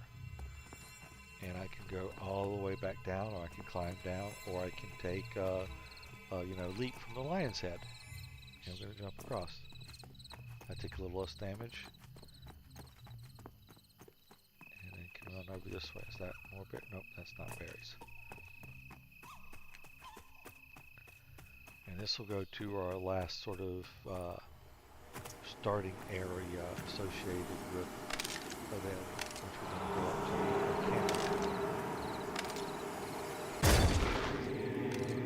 It was the teleport pad. And now this is the Arcanery. This is the starting area for your casters in Thronefast.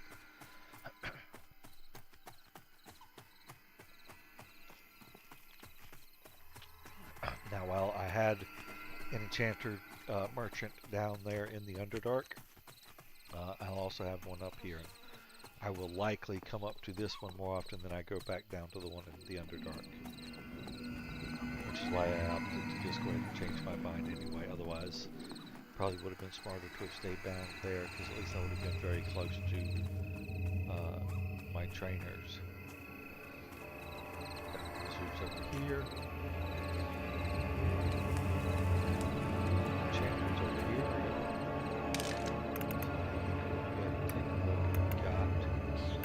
I've got flux, because I'm looking, because you actually may not be given all of your level 1 abilities, so I'm checking if I don't have one of those that start with. Frail Shield, see? Don't have Frail Shield. I also can't yet afford Frail Shield. But I know that it's here for me, and it's going to be 48 silver, and this will be level 2s. I'll have to start buying those. Well, looks like only one level 2. I can tell by the price. This will be a level 3 or 4 even. Alright, so I need a silver and a half before I hit level 4 and start needing 2 silver, 2.5, 3 silver.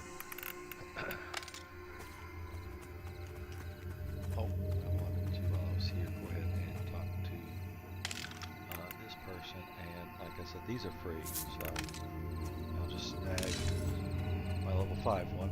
And I could sell some of this stuff, but honestly this stuff is that I don't want to sell. It's my crafting supplies, or crafting tools. It is what those actually are. Those were tools for cooking and brewing.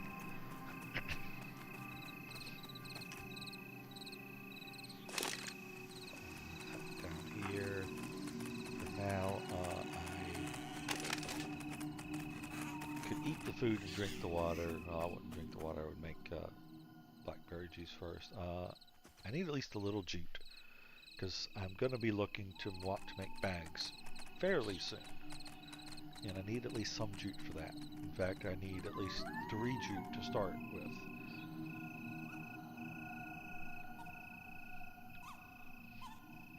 With any luck, I'll get at least 3 here. I do. So that at least, with that, that gives me at least enough jute to, I think I can make 3, maybe 4 bags with it.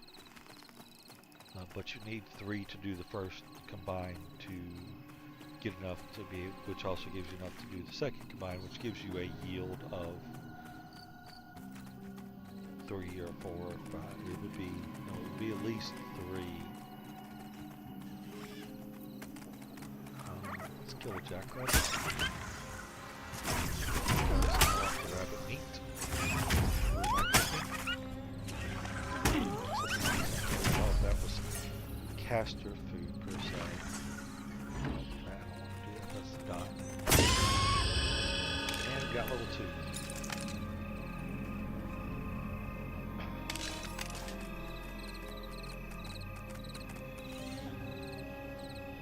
We'll skin this and hopefully we'll get some rabbit meat. We will absolutely get a tattered pelt. Essentially, anytime you skin something, you will at least get a tattered pelt. As you get higher levels, you're more likely to get, higher level pelts.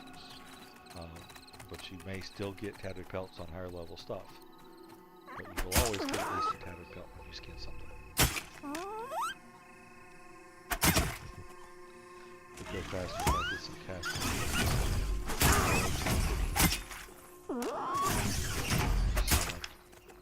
Hit my technique a couple times, and that went up actually. So readiness will actually go up outside of combat now, at least for casters. I'll have to keep an eye on that, see if that's a relatively new change versus what I am aware of. I don't think it does that, or at least I know it didn't do that for melee.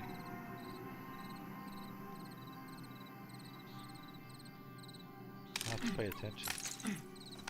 That's not normally something I watch all that closely.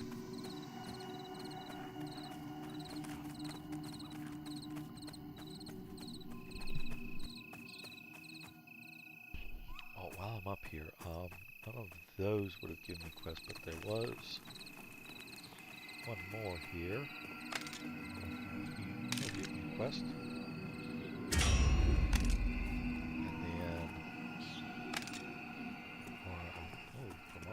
Say something too. Oh, that's another quest I already have. That's who I have to turn it into. That's why that surprised me. If you're not a tailor, you wouldn't have had that. And up in these, don't want to call them caves, but tunnel would work. You get the necromancer merchants here. There was the summoner merchant out by where that last quest I grabbed was, and then the sorceress will give me a quest here, and then that's all I've come out here. There's just more of these sort of training columns and arcane anomalies. PCs up there until we get. If we go up that way, why not? It'll take us out into the upper area of the Arcanary. I say upper, it's a little bit higher. And as a result, there are a little bit higher creatures there. They'll be, instead of blue and even con, they'll be even con to maybe orange, maybe.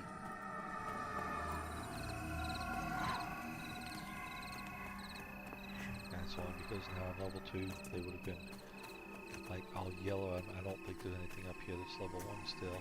Yeah, that's yellow. So I don't even see level 2s yet. I'll get this collected. Alright, but there's some more quests. We can get some maple here. I need some maple. Let's get some logs. Get some ash right over there. I need that. Basically, I need stuff from all the different gathering skills because I need to do the gathering skill quests for two reasons. One, it's a quest. Two, it's an ongoing quest. Again, you don't have to do quests in an MMO like Pantheon, but I certainly wouldn't go out of my way to avoid them either.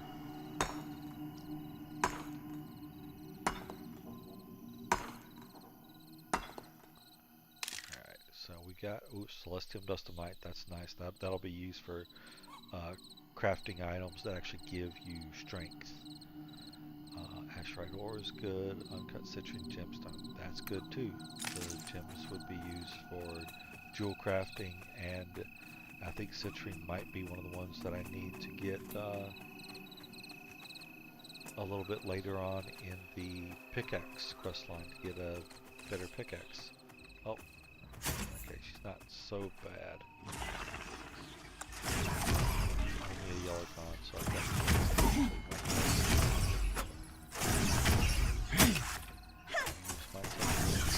that extra DPS.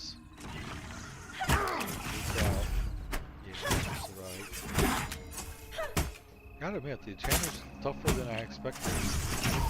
That or all the mobs I fought are actually weaker than I expected. One of the two. Okay, we actually got an item there. What did we get? Patch hide boots, 9 armor. That's leather. It's a little disappointing, but I could either sell or salvage those. Cloth would have been at least more useful. Hopper, it's basically a tougher bunny rabbit.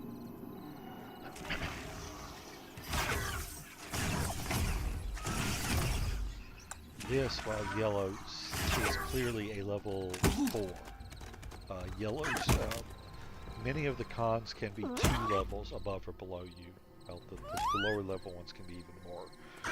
Going up, yellow can be 2 levels, I think. Light orange is 1 level, dark orange is 1 level, and then red is a bunch. And those values may have changed. It may not be like that anymore. But I am not satisfied. At least not without, say, a lot of time kiting this moonhopper around.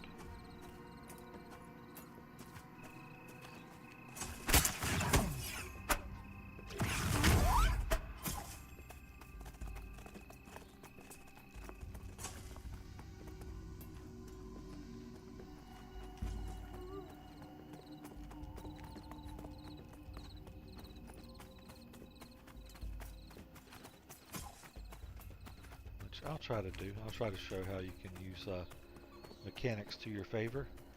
And my dot's fading.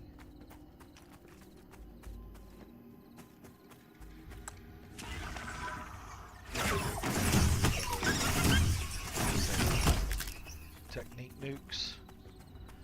I at least have more hit points than it does now.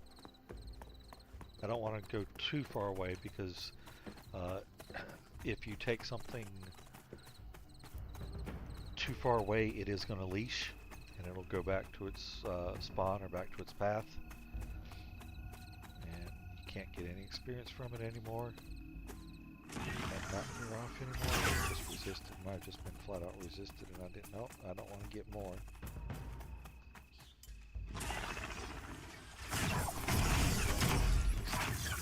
By the time I noticed the dot landed.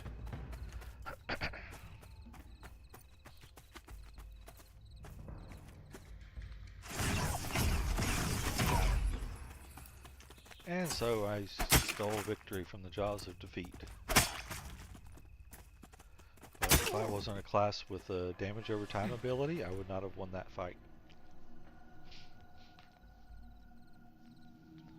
Barring that, you know, I wasn't alternatively a class with a heal. That also would have made the fight trivial.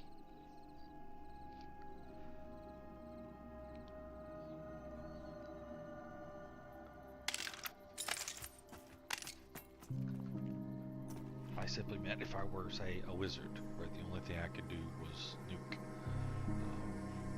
maybe I could have rooted it and meditated and got mana back and moved it some more and rooted that's a little bit riskier.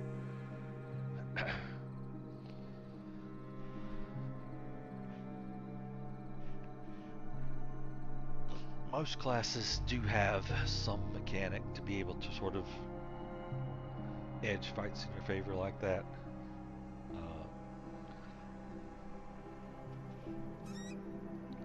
A rogue, if they can prep, can kill stuff pretty well. If they're not prepped, it becomes infinitely harder.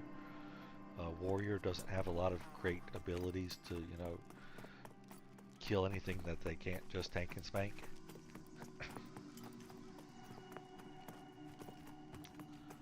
But we're just going to come back, and like I said, it was just, we were up higher on the little island. Nothing too special. So I'm just going to come back and run down instead of going back through the tunnel. Take advantage of the terrain to reduce damage.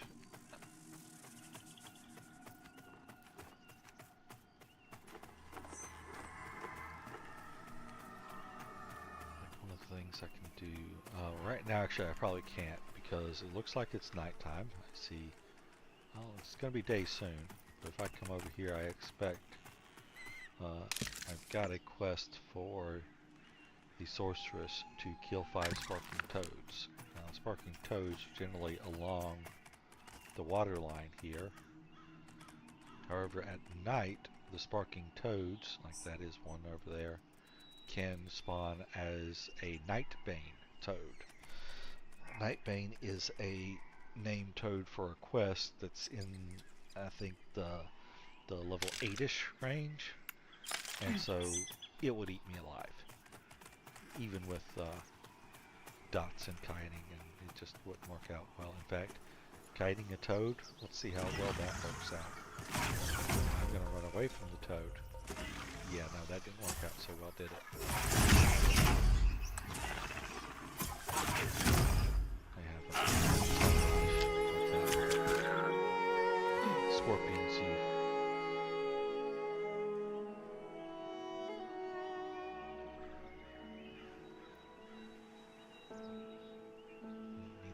Toads, because again, we want the meats, we want the hides, or pelts, anything that we can skin, we want to skin. Because these pelts will be, I need 8 pelts to be able to make it back.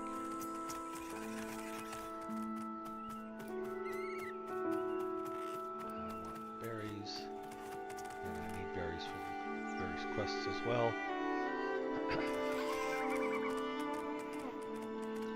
Alright, well, day-ish time. Still see the stars in the sky. It's still hour 6. The sun is absolutely up though.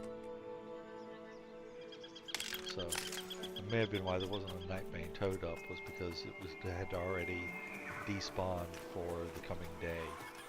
Large sparking toad. I'd rather not kill a large one.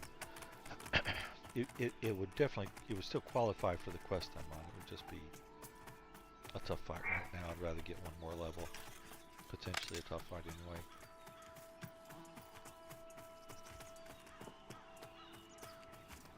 I think they can also be level 4 and just fighting things that are 2 levels higher than you, just like that Moon Bunny would. It gets tougher than it needs to be.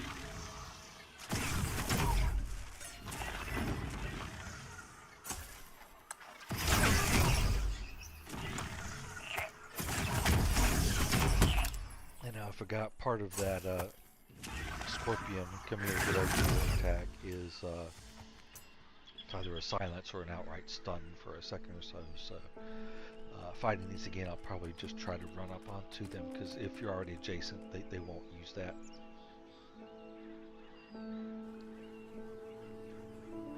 And that's just some of the features about the game that you learn over time. If you fight enough toads, you'll eventually fight one that you're right next to it when you start, maybe. And in doing so, you'll realize that, hey, he didn't use that attack. Maybe. You may not realize it. This depends on how much attention you pay. Personally, I'm cheap. I don't like paying. But still, some things get through my thick skull.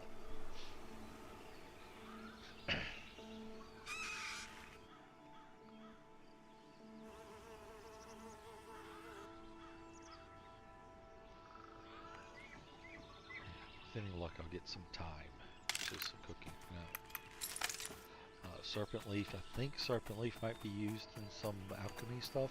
No, it's not used in any of the stuff, to my knowledge. And on my character that's an alchemist, I have a ton of it, so that's something I will absolutely just be selling here shortly.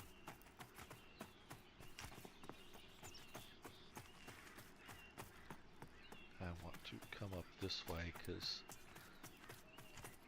I'm going to look around. Oh, I never did go and get that Asherite ore node I was looking at earlier, did I? That's a shame. Could use the ore. Is there anything up here? There's some more jute. Let's get the jute. Up there might be an Asherium node. Yep. And there might be another node up here on the second level of it too.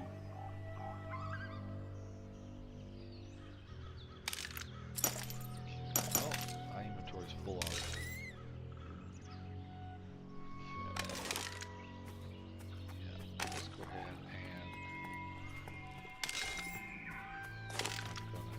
Free. I don't need it yet. I'm just going to keep that. I'll get another one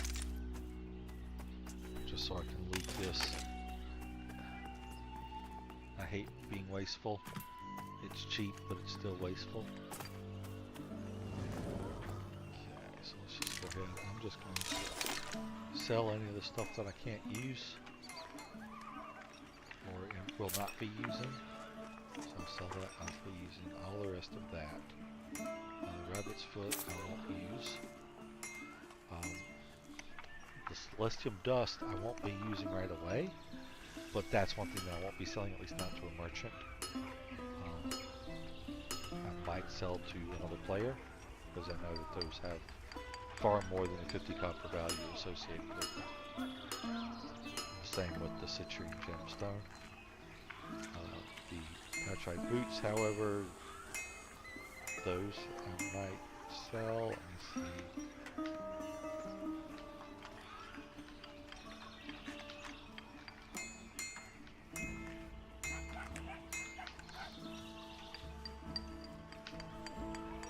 Get double the cost. Or at least double what the vendor offers, or quadruple what the vendor offers and sells.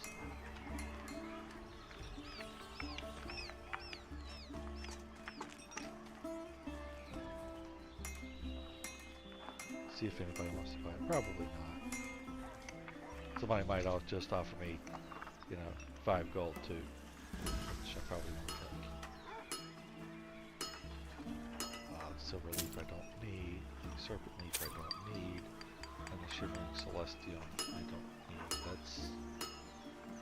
That's got some use in alchemy, but I don't think I'm like really short on it either. So I'll just sell that. So now at least I do have enough where if I wanted to go back up there I can buy my other level 1 spell. I can't quite also afford the level 2 spell. So I should probably just get a little bit more coin. If I sold that I think it would be. How much did I have right to the right window? Oh no, 2 silver, I can't afford it. I just didn't get enough in what I was looking at there. Alright, so I've got 3 logs, which I know is at least enough for one of my quests. Let's see what quests I can complete. Complete the Builder's Blues. Skinning. That's what I feel. My logs and it took some of my hide. 4 pelts.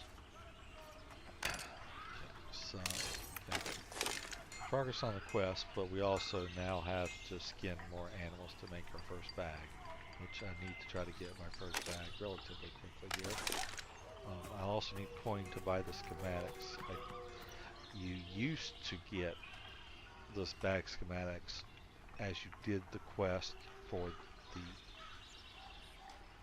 I'm not sure if it was tailoring, leatherworking, or both. I think that option is not there anymore. I don't think that you still get those given to you, so you'd have to buy them anyway. But even if you did, it was deep enough in the line that I would have to do a lot of harvesting and tailor working before I could get to it anyway. So what I'll do is I'm going to go ahead and take the stuff that I want to keep, and I'm going to run that to the bank. Which after running it all around, we learned where the bank was, over here. And yeah, we're just going to dump everything over to it. I will also, in fact, bring at least the water over. I'm going to bring the food over for now too. I'll say why in a moment. Somebody seemed interested in buying my boot. So I'll sell the boot.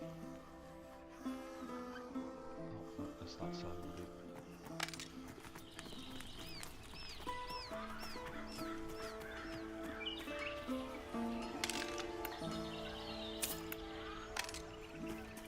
I could have taken it over to the salvage and salvaged it, but right now coin is a little more important. I could buy a 24 slot bank box for 2 gold, of which I have 0.004% of, no, 0.04% of, 0.02% of, if I consider that it's 2 gold versus 1, and 0.04% of 1 gold.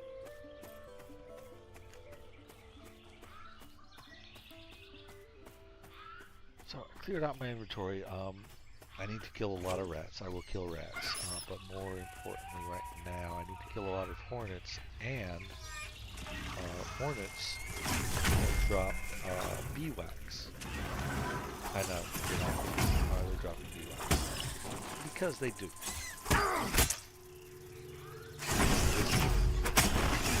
This is termis, it's not earth. These are honey hornets. Or at least beeswax hornets.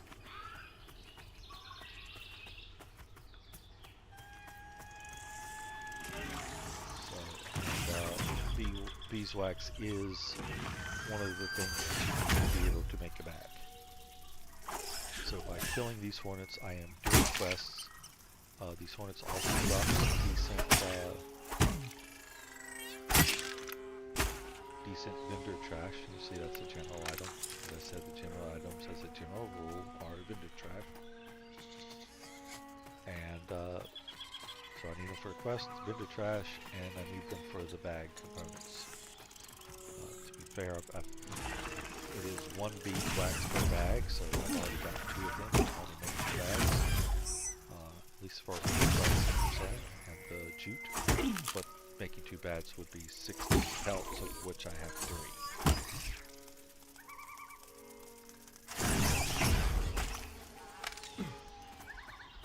So I'm going to keep killing some of these hornets. I will grab this. Oh, I should get that too. Vegetables, because to upgrade, to proceed on the quest for the harvesting sickle, first thing that I need are 3 ruddy potatoes. And yes, they are called ruddy potatoes.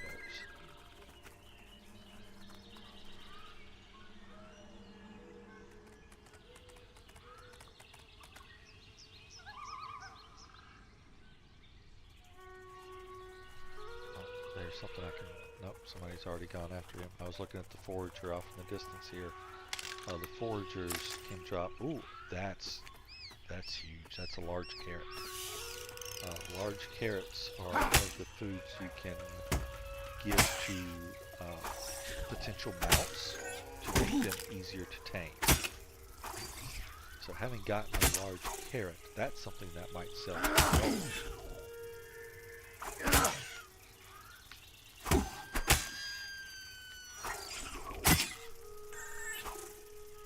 just because we're going to hand wave some of the need for coin if I do that, and it's a legitimate item that I found that legitimately sells for that price. I'm willing to sell one of them.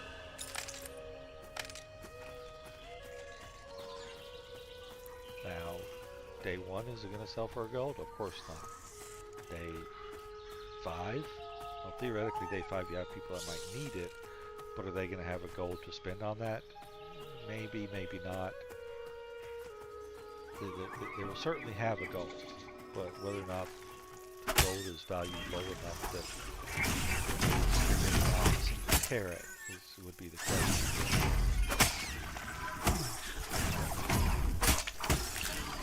Looks like anybody's keen on buying the carrot either. I definitely have better luck selling it if I want to demo it.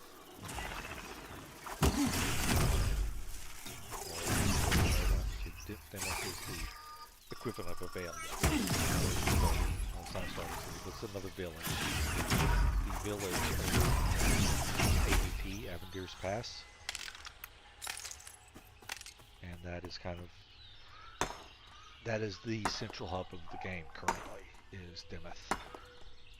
You're going to find the most people in Avenger's Pass, the most crafting done in Dimeth, the most trading done in Dimeth. Keep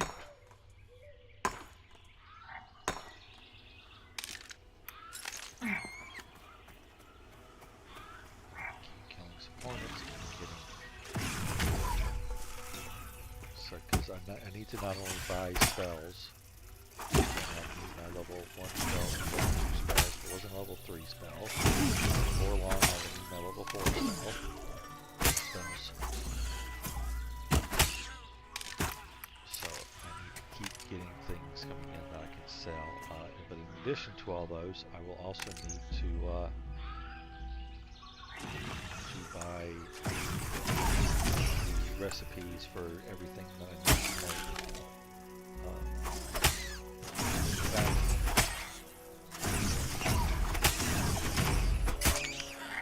And the more you focus on one type of creature that you're looting, the more you can loot. Because as you recall, when I looted, I had 1 or 2 things per stack that I was selling. But focusing on it, I can get most things that you loot so you can get slightly more stick to killing the same type of creature.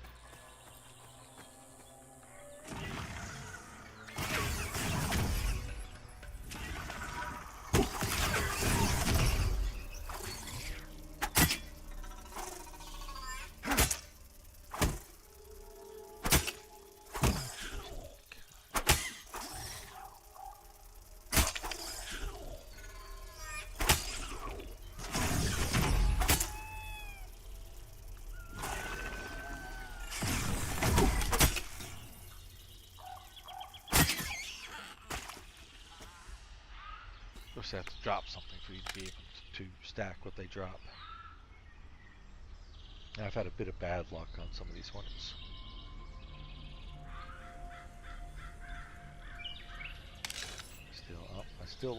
I got 2 beeswax off the first hornet I killed, and I haven't gotten a single beeswax since. That is kind of bad luck.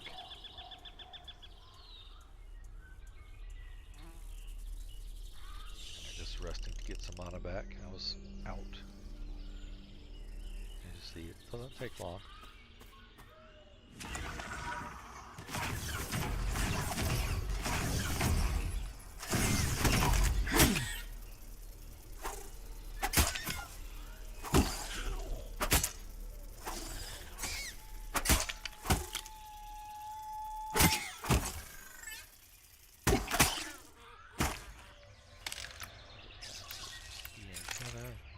Sells decently, I think.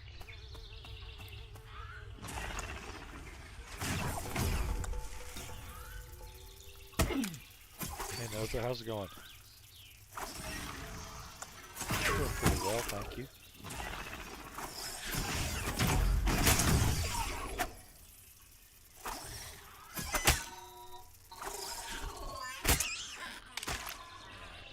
Bee honey, that's the other thing, sells decently.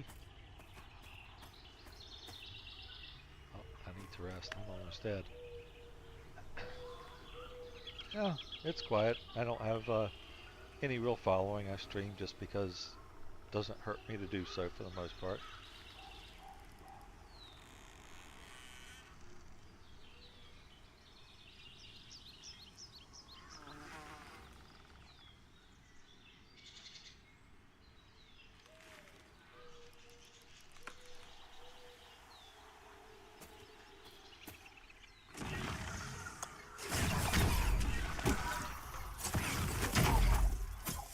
Appreciate it. I'm on the other side of the country in North Carolina.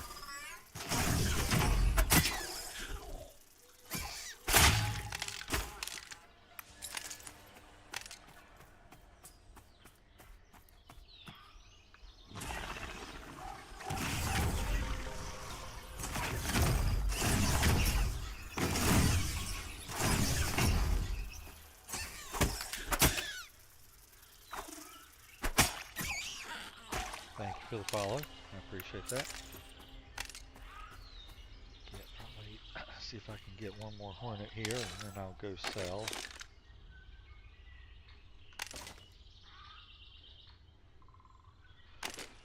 Right now, I'm probably more of a full-time streamer.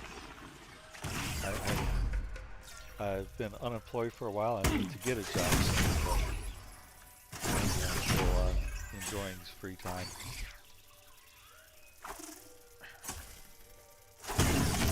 It's certainly not going to be paying any bills. I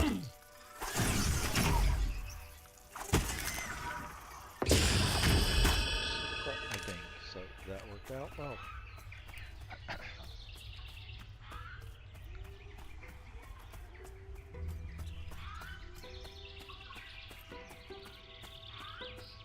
So I'm going to go ahead and run over here to the place that I said I wasn't going to go often just because it's a little closer than going back up to the Arcanery, I think. Yep, I appreciate the offer, but I'm not interested in any art. Thank you.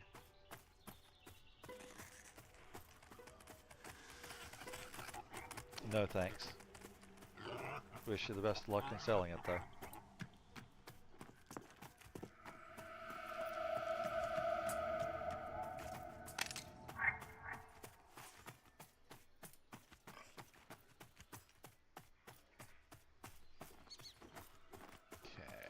Dangerous guys are dead. See if I got free. Nope, I don't have free loots now. Okay, the dangerous guys aren't dead. There we go. He turned around. And he turned back. And he wants to kill me.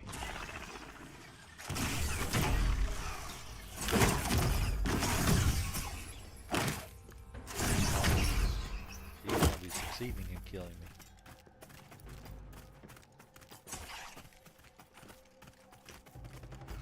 See if I can squeeze through here. I should be able to.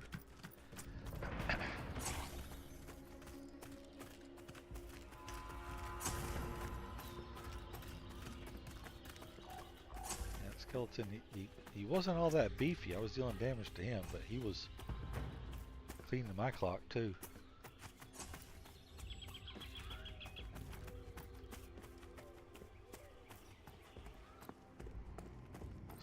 Him off. He should leash here shortly, hopefully. There he goes.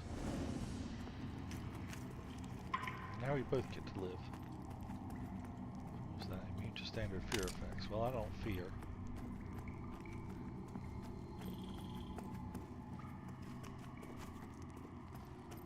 Alright, so immediately to the right is the necromancers.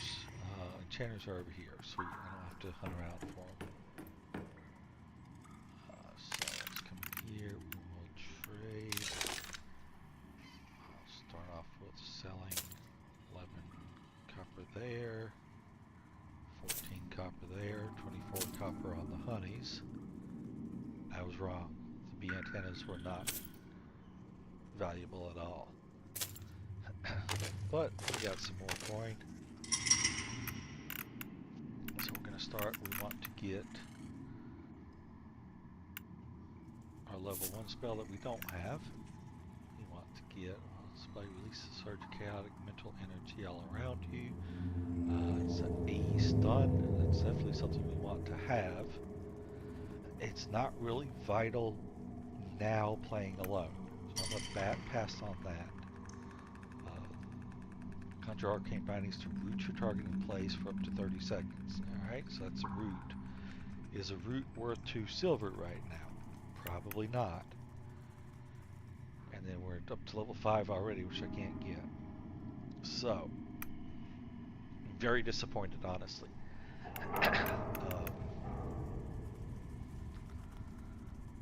Because none of this stuff is going to help me kill things. They help me control things. I'm a control class. I can't complain about getting control abilities as a control class. But that's not what I need right now. Electrocute targets plane, stunning them for 3 seconds. Stun. Shield the passive builds up to 3 stacks. When enchanter takes damage, moves heal absorb 50% of the damage and lose 1 stack. Once stack count reaches to 0, no damage absorption will return. Moonskin stacks will replenish at a rate of 1 stack every 10 seconds as long as no damage is received during that time. So I will want this one at least when I get 5. But it's not worth going into now, I don't think. I'm going to cheat a little bit, or at least I'm going to take tactical advantage of a tool that we have at the moment that will not be present at launch. When the game launches, you will not be able to do this. So there's a feature that, at least during development, that is stuck. Most likely, stuck may very well be viable at game launch. There's a secondary option of stuck, which is you can do stuck bind, which says, I'm stuck so bad, take me to my bind point. And I'm now all the way back out of my bind point. So, there is a time restriction on it. Like if I try to stuck it all now, I can't. So I have to wait, I think it's 5 minutes or so. But stuck bind will absolutely not be present when it comes to launch. It may not be present much longer because it's honestly not really needed anymore. Stuck has always worked when I've needed it to. Stuck bind is just a convenient travel tool at this point, nothing more. So I'm up to 3 beeswax. Really disappointed there. But I need to kill things that'll give me pelts. I need to get more pelts. So we're gonna kill stuff that gives me pelts. Glad I killed a bunch of rabbits anyway. I said rabbits. You want to kill rabbits. The rabbit is useful.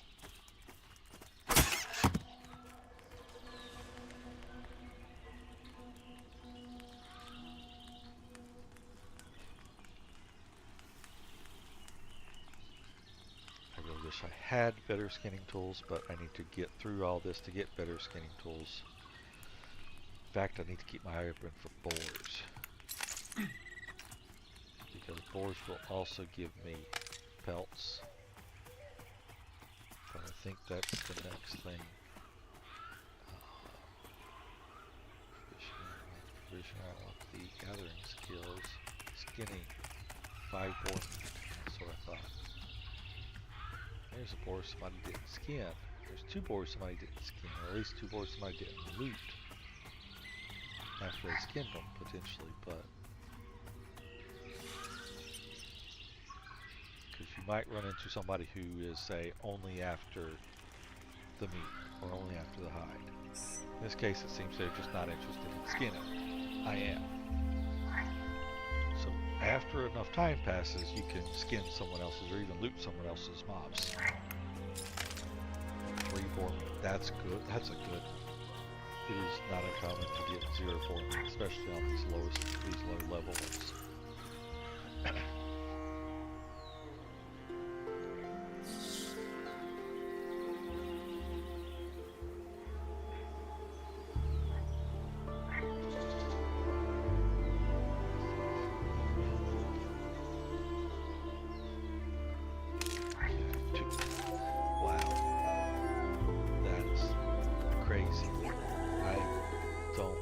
have ever gotten 5 boar meat from the first 2 boars that I skinned. In fact, I'm certain I've never done that. It's hard enough to getting 1 boar meat from the first 2 boars you skinned. So let me see if I'm just progressing the quest. It looks like I'm just progressing. So I want this skinning knife upgrade enough that even though this isn't going to get me the upgrade, it gets me to the next part. And I think the next part of the quest is where I will go ahead and get the upgraded skinning knife. Because if I'm skinning all these things to try and get pelts, I want the better skinning knife so I can do it faster. Because that's what upgrading will do, is it will do that feature faster.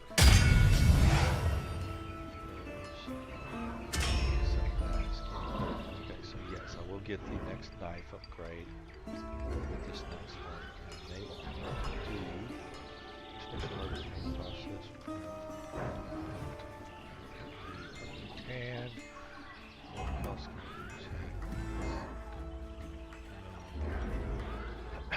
great.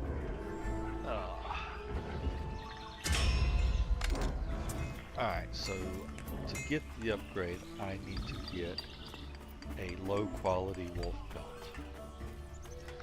Just for verification, so you see it. Skinning better quality, obtain low quality wolf pelts. I need 3 of them, not just 1. That means that most likely I need to be skinning at least the non-cub wolves. So technically you can get the hides off the cubs. It's exceptionally rare to do so. It's also exceptionally rare to get 5, it's beyond exceptionally rare to get 5 boar meat into boar skins from the level 2 newbie boars. So hey, I can't knock the possibility of it at all.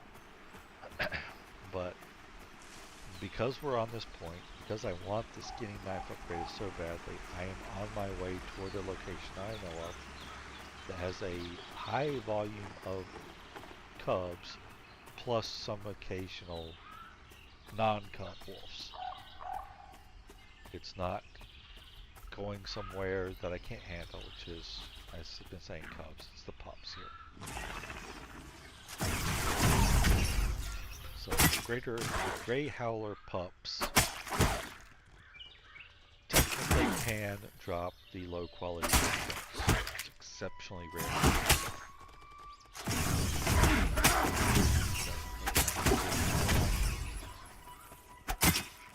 Armor spell on and put that on. I don't have that now.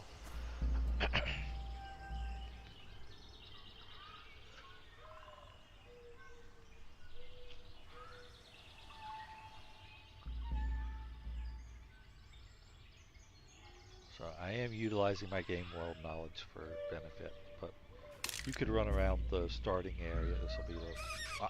oh my god. It's like everything I say has been changed.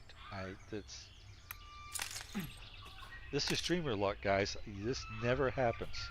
This is 100% streamer luck. I'm speechless.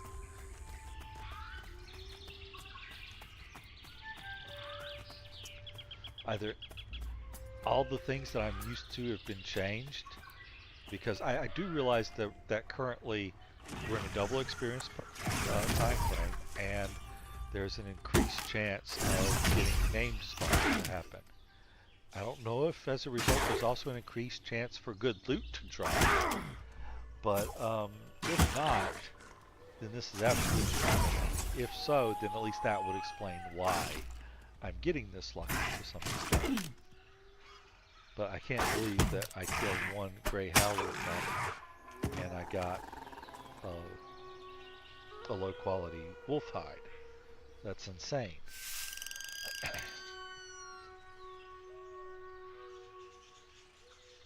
All this time I've been streaming Bellwright, and there's no streamer luck in Bellwright. It doesn't exist. I might have to just start streaming Pantheon because streamer luck kicks in. Tattered Pelt. That's what I expect to see. I'll have to do this before I forget again. Put that off of Get the shielding up so I'm a little bit harder to hit, because these guys have been doing a good job hitting me.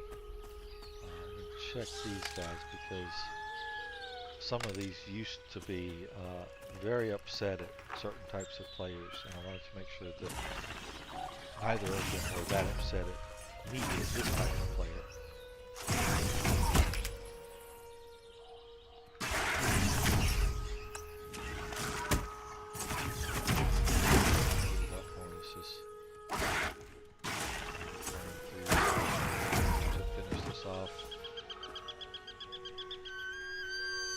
And then I need to sit and heal before I do the next fight.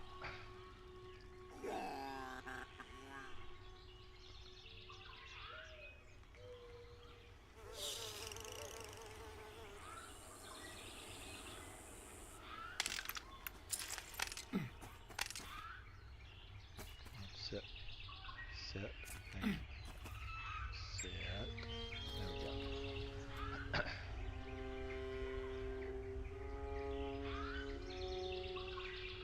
Now there is one thing I need to keep in mind. I need to watch my experience bar here because it's moving fast. I'm going to take advantage of another mechanic in game, which is before level 5, you don't lose experience or any gear when you die. At level 5, you will lose experience, and all of your gear in your inventory, which is all your bags, everything in your bags, all of these items in this top level, and all your coin stays on your corpse. All of your equipped gear goes with you, stays with you. There are exceptions. There are things called lifebound. Those are things that, if they are in your inventory, will stay with you.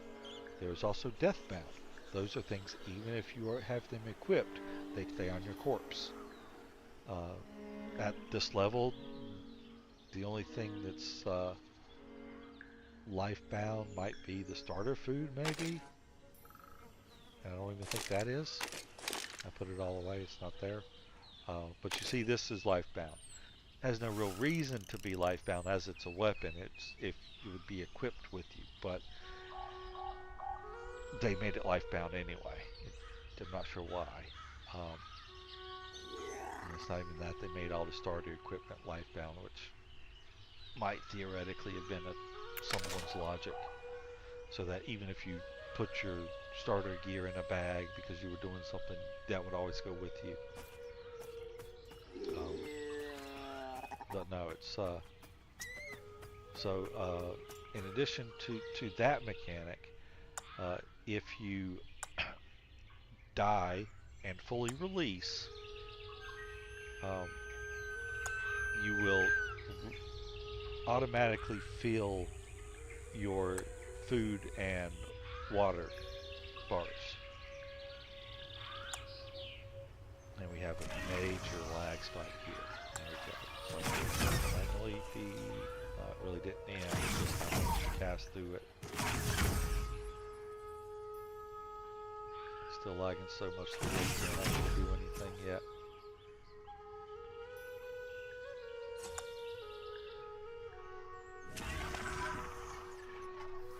My whole dot is ticking away.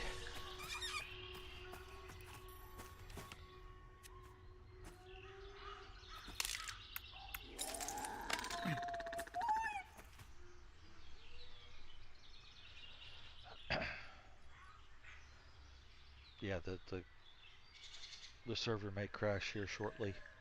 It'll do that when it runs into these really severe lag times. Sometimes it'll clear without crashing, but sometimes it crashes. Okay. Tattered pellets, what that was.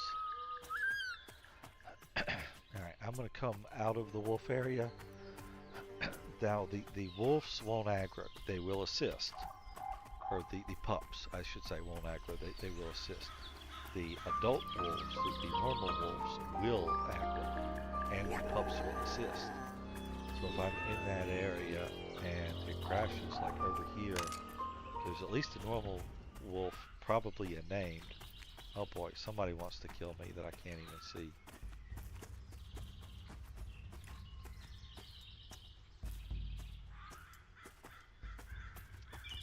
So, yeah. I'm gonna do what I know I need to do, which is, if something aggroed me over here, I need to run to the end of the cliff this way. Now, realistically, if you run away, again, I mentioned it earlier, if you get far enough away, which I think is like 200 feet away from the creature's either nearest spawn point or nearest pathing point, key point to keep in mind is pathing point, nearest pathing point, keep that in mind. But if you get more than 200 feet away from that, they'll stop chasing you. Specifically, if they get more than 200 feet, they stop chasing you. You will be more than 200 feet, and if they're still way behind you, they keep chasing you until they reach that point. They then reset, and you're clear of aggro.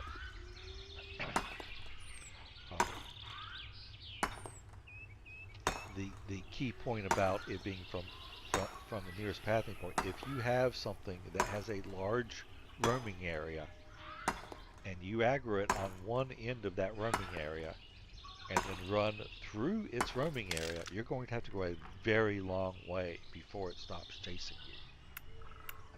So something to keep in mind is see if you can pay attention on, okay, where did this thing come from? Where is it likely to have kept going? How far is it going to keep going?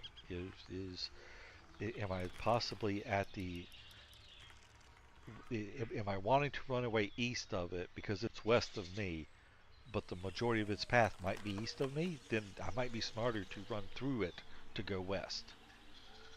And certainly there are creatures that roam, and you want to know their paths, because if they jump you and you're not ready for it, you want to get away as quickly as you can.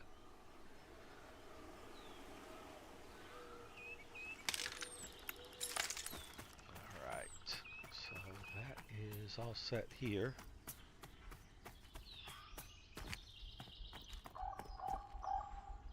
This is something I'll need later. If it crashes, I'll just call the stream here. I will probably should call the stream shortly anyway. It's getting late. My voice is getting agitated from the talking, and I don't want to take the break to go and set up hot apple cider or something to try and soothe that. And I only had a very small dinner because I was doing other things, so I could eat a little bit more. So I'm telling you all this, and you don't need to know any of all that. It's totally pointless for you watching a stream about the intro to Pantheon.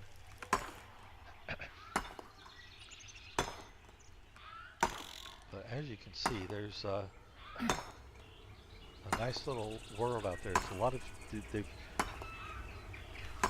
there are absolutely places where they've built the game around their climbing ability, because it is a feature that they've added that they really like. There are other places where it's not really prevalent, so don't think that every zone is going to be like this with just cliffs everywhere and plateaus and all that sort of stuff. You will still have vast plains and just normal lakes and just much more normal terrain for most people. That is interesting. It's not letting me leave it still.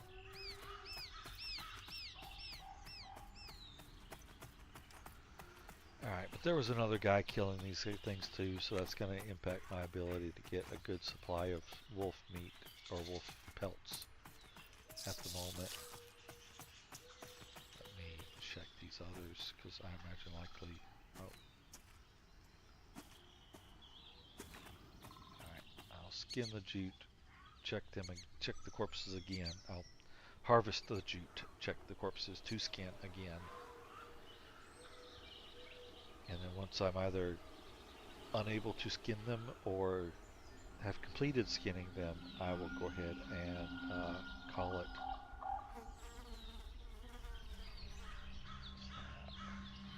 Just fell over dead. I imagine it was recently killed, and the person that did it isn't loading in. Already gathering. Yeah, no, this feels more like it's about to crash now.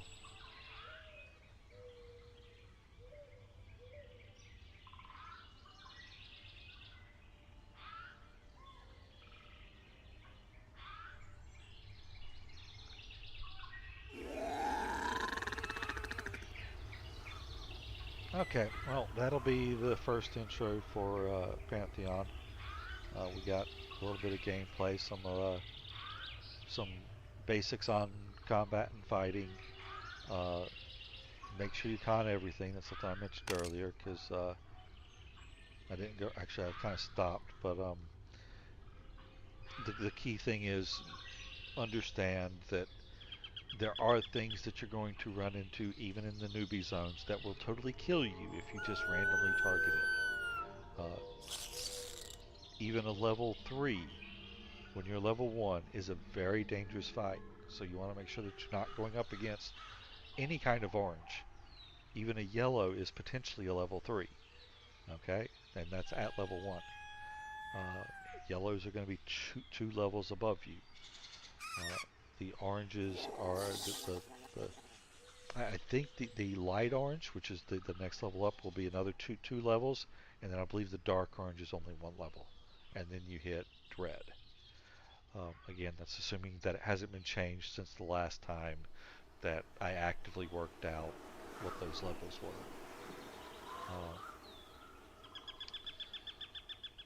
When you're in a fight, take advantage of your tools if you need to. Make sure you understand. Hey, I've got a dot. I can put a dot on it and run this around if I need to, just to make it through this fight. I can root it and then sit and meditate. I can either nuke the mob for 20 damage or heal myself for 60. Which one's most efficient? Um,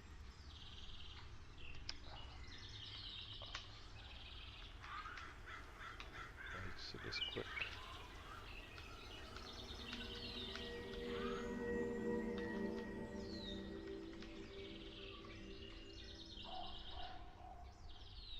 All right, and as long as you do some, basic common sense for any MMO, you'll be fine. If you don't have experience for MMOs, those are your key points there. Just keep an eye on how tough something is before you try to kill it. It's something I didn't do a lot because I'm in an area that I know against mobs that I know. And even then, you've seen I've been surprised. I've fought things and it dealt more damage than I expected it to, or it went down far easier than I expected it to. So, to give you a basic intro to Avelia, sort of guided you around there. Ran through all the profession locations, I think. Certainly hit most of them if I didn't get all of them. Got you to the bulk of the quest givers, if not all of them. Showed you where the Arcanery is, how to get over to it.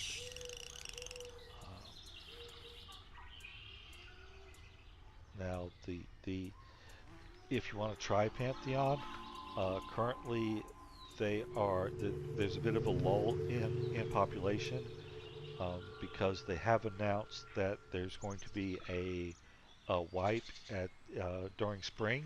Basically, they've got a big update that's going to come in spring, and it's going to change some of the core components of the combat system. So with that, they're doing a complete wipe.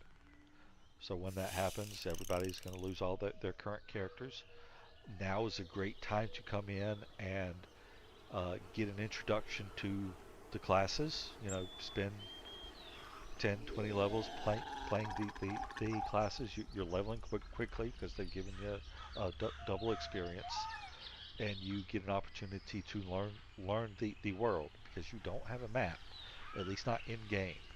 You can go to places like, let me get the actual address, make sure I'm saying it correctly. It's shalazam.info. I'll put it here. That is shalazam.info, and that is going to give you, they've got a world map there. They've got dungeon maps for most of the dungeons that have been in for a while. I think they've just added a new dungeon that may not have a map for it yet. Let me actually see if... So it's not yet, so it could be Black... Yeah, I think there's either a new dungeon that's not there yet, or there's a new dungeon coming soon that I wouldn't expect to be up there instantly. But it's pretty accurate. It has some nice tools. The game does have a loc system. So if you just type loc, you will get coordinate response. The map actually has a X and Y field for you to punch in, and if you punch in the X and Y values from the loc, it'll put a pin on the map for you to see where that is exactly. So you can sort of help navigate yourself that way. You can, if you die, you can enter in /loc, get a loc of where your corpse is, go to the map, put a pin in that loc, so that even if you are totally lost, you will at least know where your corpse is, and you can use the map to find your way back to it, or you can use the loc to give to a friend and have them help you get the corpse back. And of course, there's always the alternative of contacting a summoner or a necromancer, who both at level 12 get the ability to summon a corpse. So they could summon it for you. They just have to be in the same zone as the corpse, with you in the zone as well. So that's really kind of all the basics there. But yeah, if you get in, play it, learn the world, it can get fairly easy to turn around. Oh, we're starting to respond here. There's your loc system. So we have a X of 3611 and the Y is 410. I think it does X, Z, Y. I think it does the height, and the last number, that is the orientation. So if I look north, this will be about 0 if I do a loc. 359, that's about 0. If I turn just a little to the right, loc 2. So 360, I think it might technically be about 360, because I think it is a 360 value instead of... No, it was 0. I was right the first time. So it is a 0 value, not a 360 value. So the sequence is X, Z, Y. Or for anybody in Europe, X, Z, Y. I should say Britain versus Europe. Though I guess there are, like, I think Australia uses Z too, maybe. Really? Nothing in the chest? Or lagging still, probably. Let's see if we're still lagging.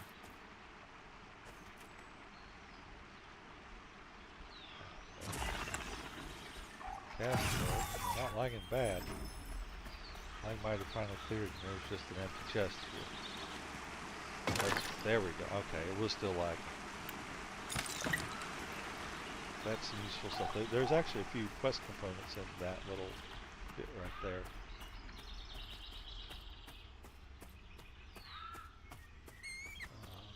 Which that one chest has me now wondering about. There's some spots over here on the other side of the aqueduct here that might have a chest as well, and got me all excited about the possibility of better weapon chests. That's a possibility. You can also get crafting recipes in chests, particularly as you as you level and get into the higher level areas.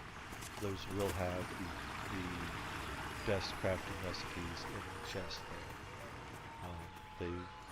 There's word about they're gonna redo how you get those, so I don't know what their plan is.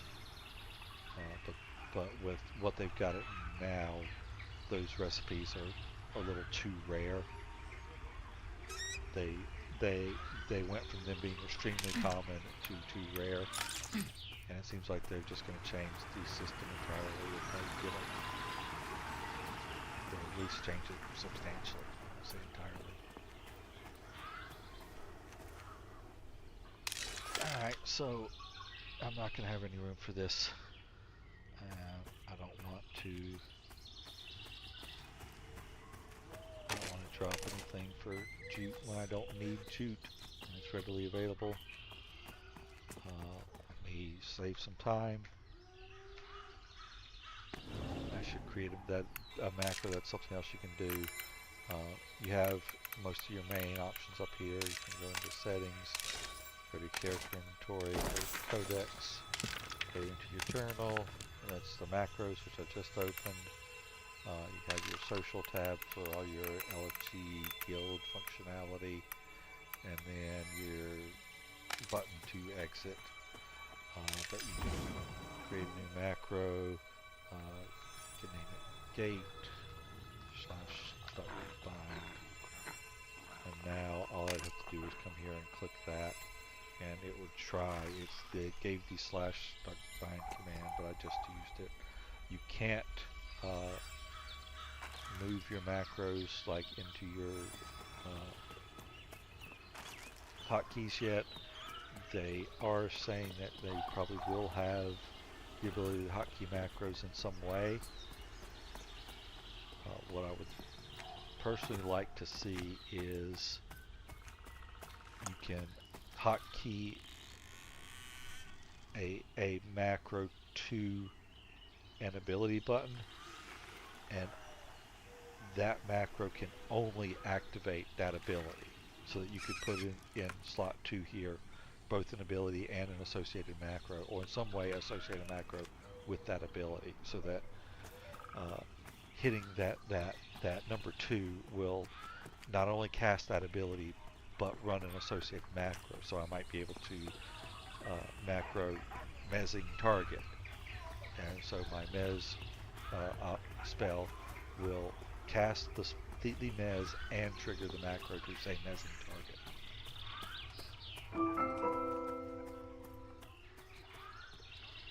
But that's going to be it.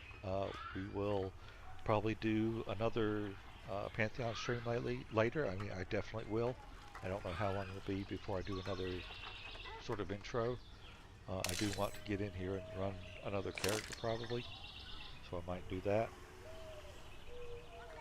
In the meantime, everybody take care. Hope you're having fun out there, and if you're up for it, give Pantheon Rise of the Fallen a shot. It's in early access. It's about $30 on Steam, or you can buy it direct from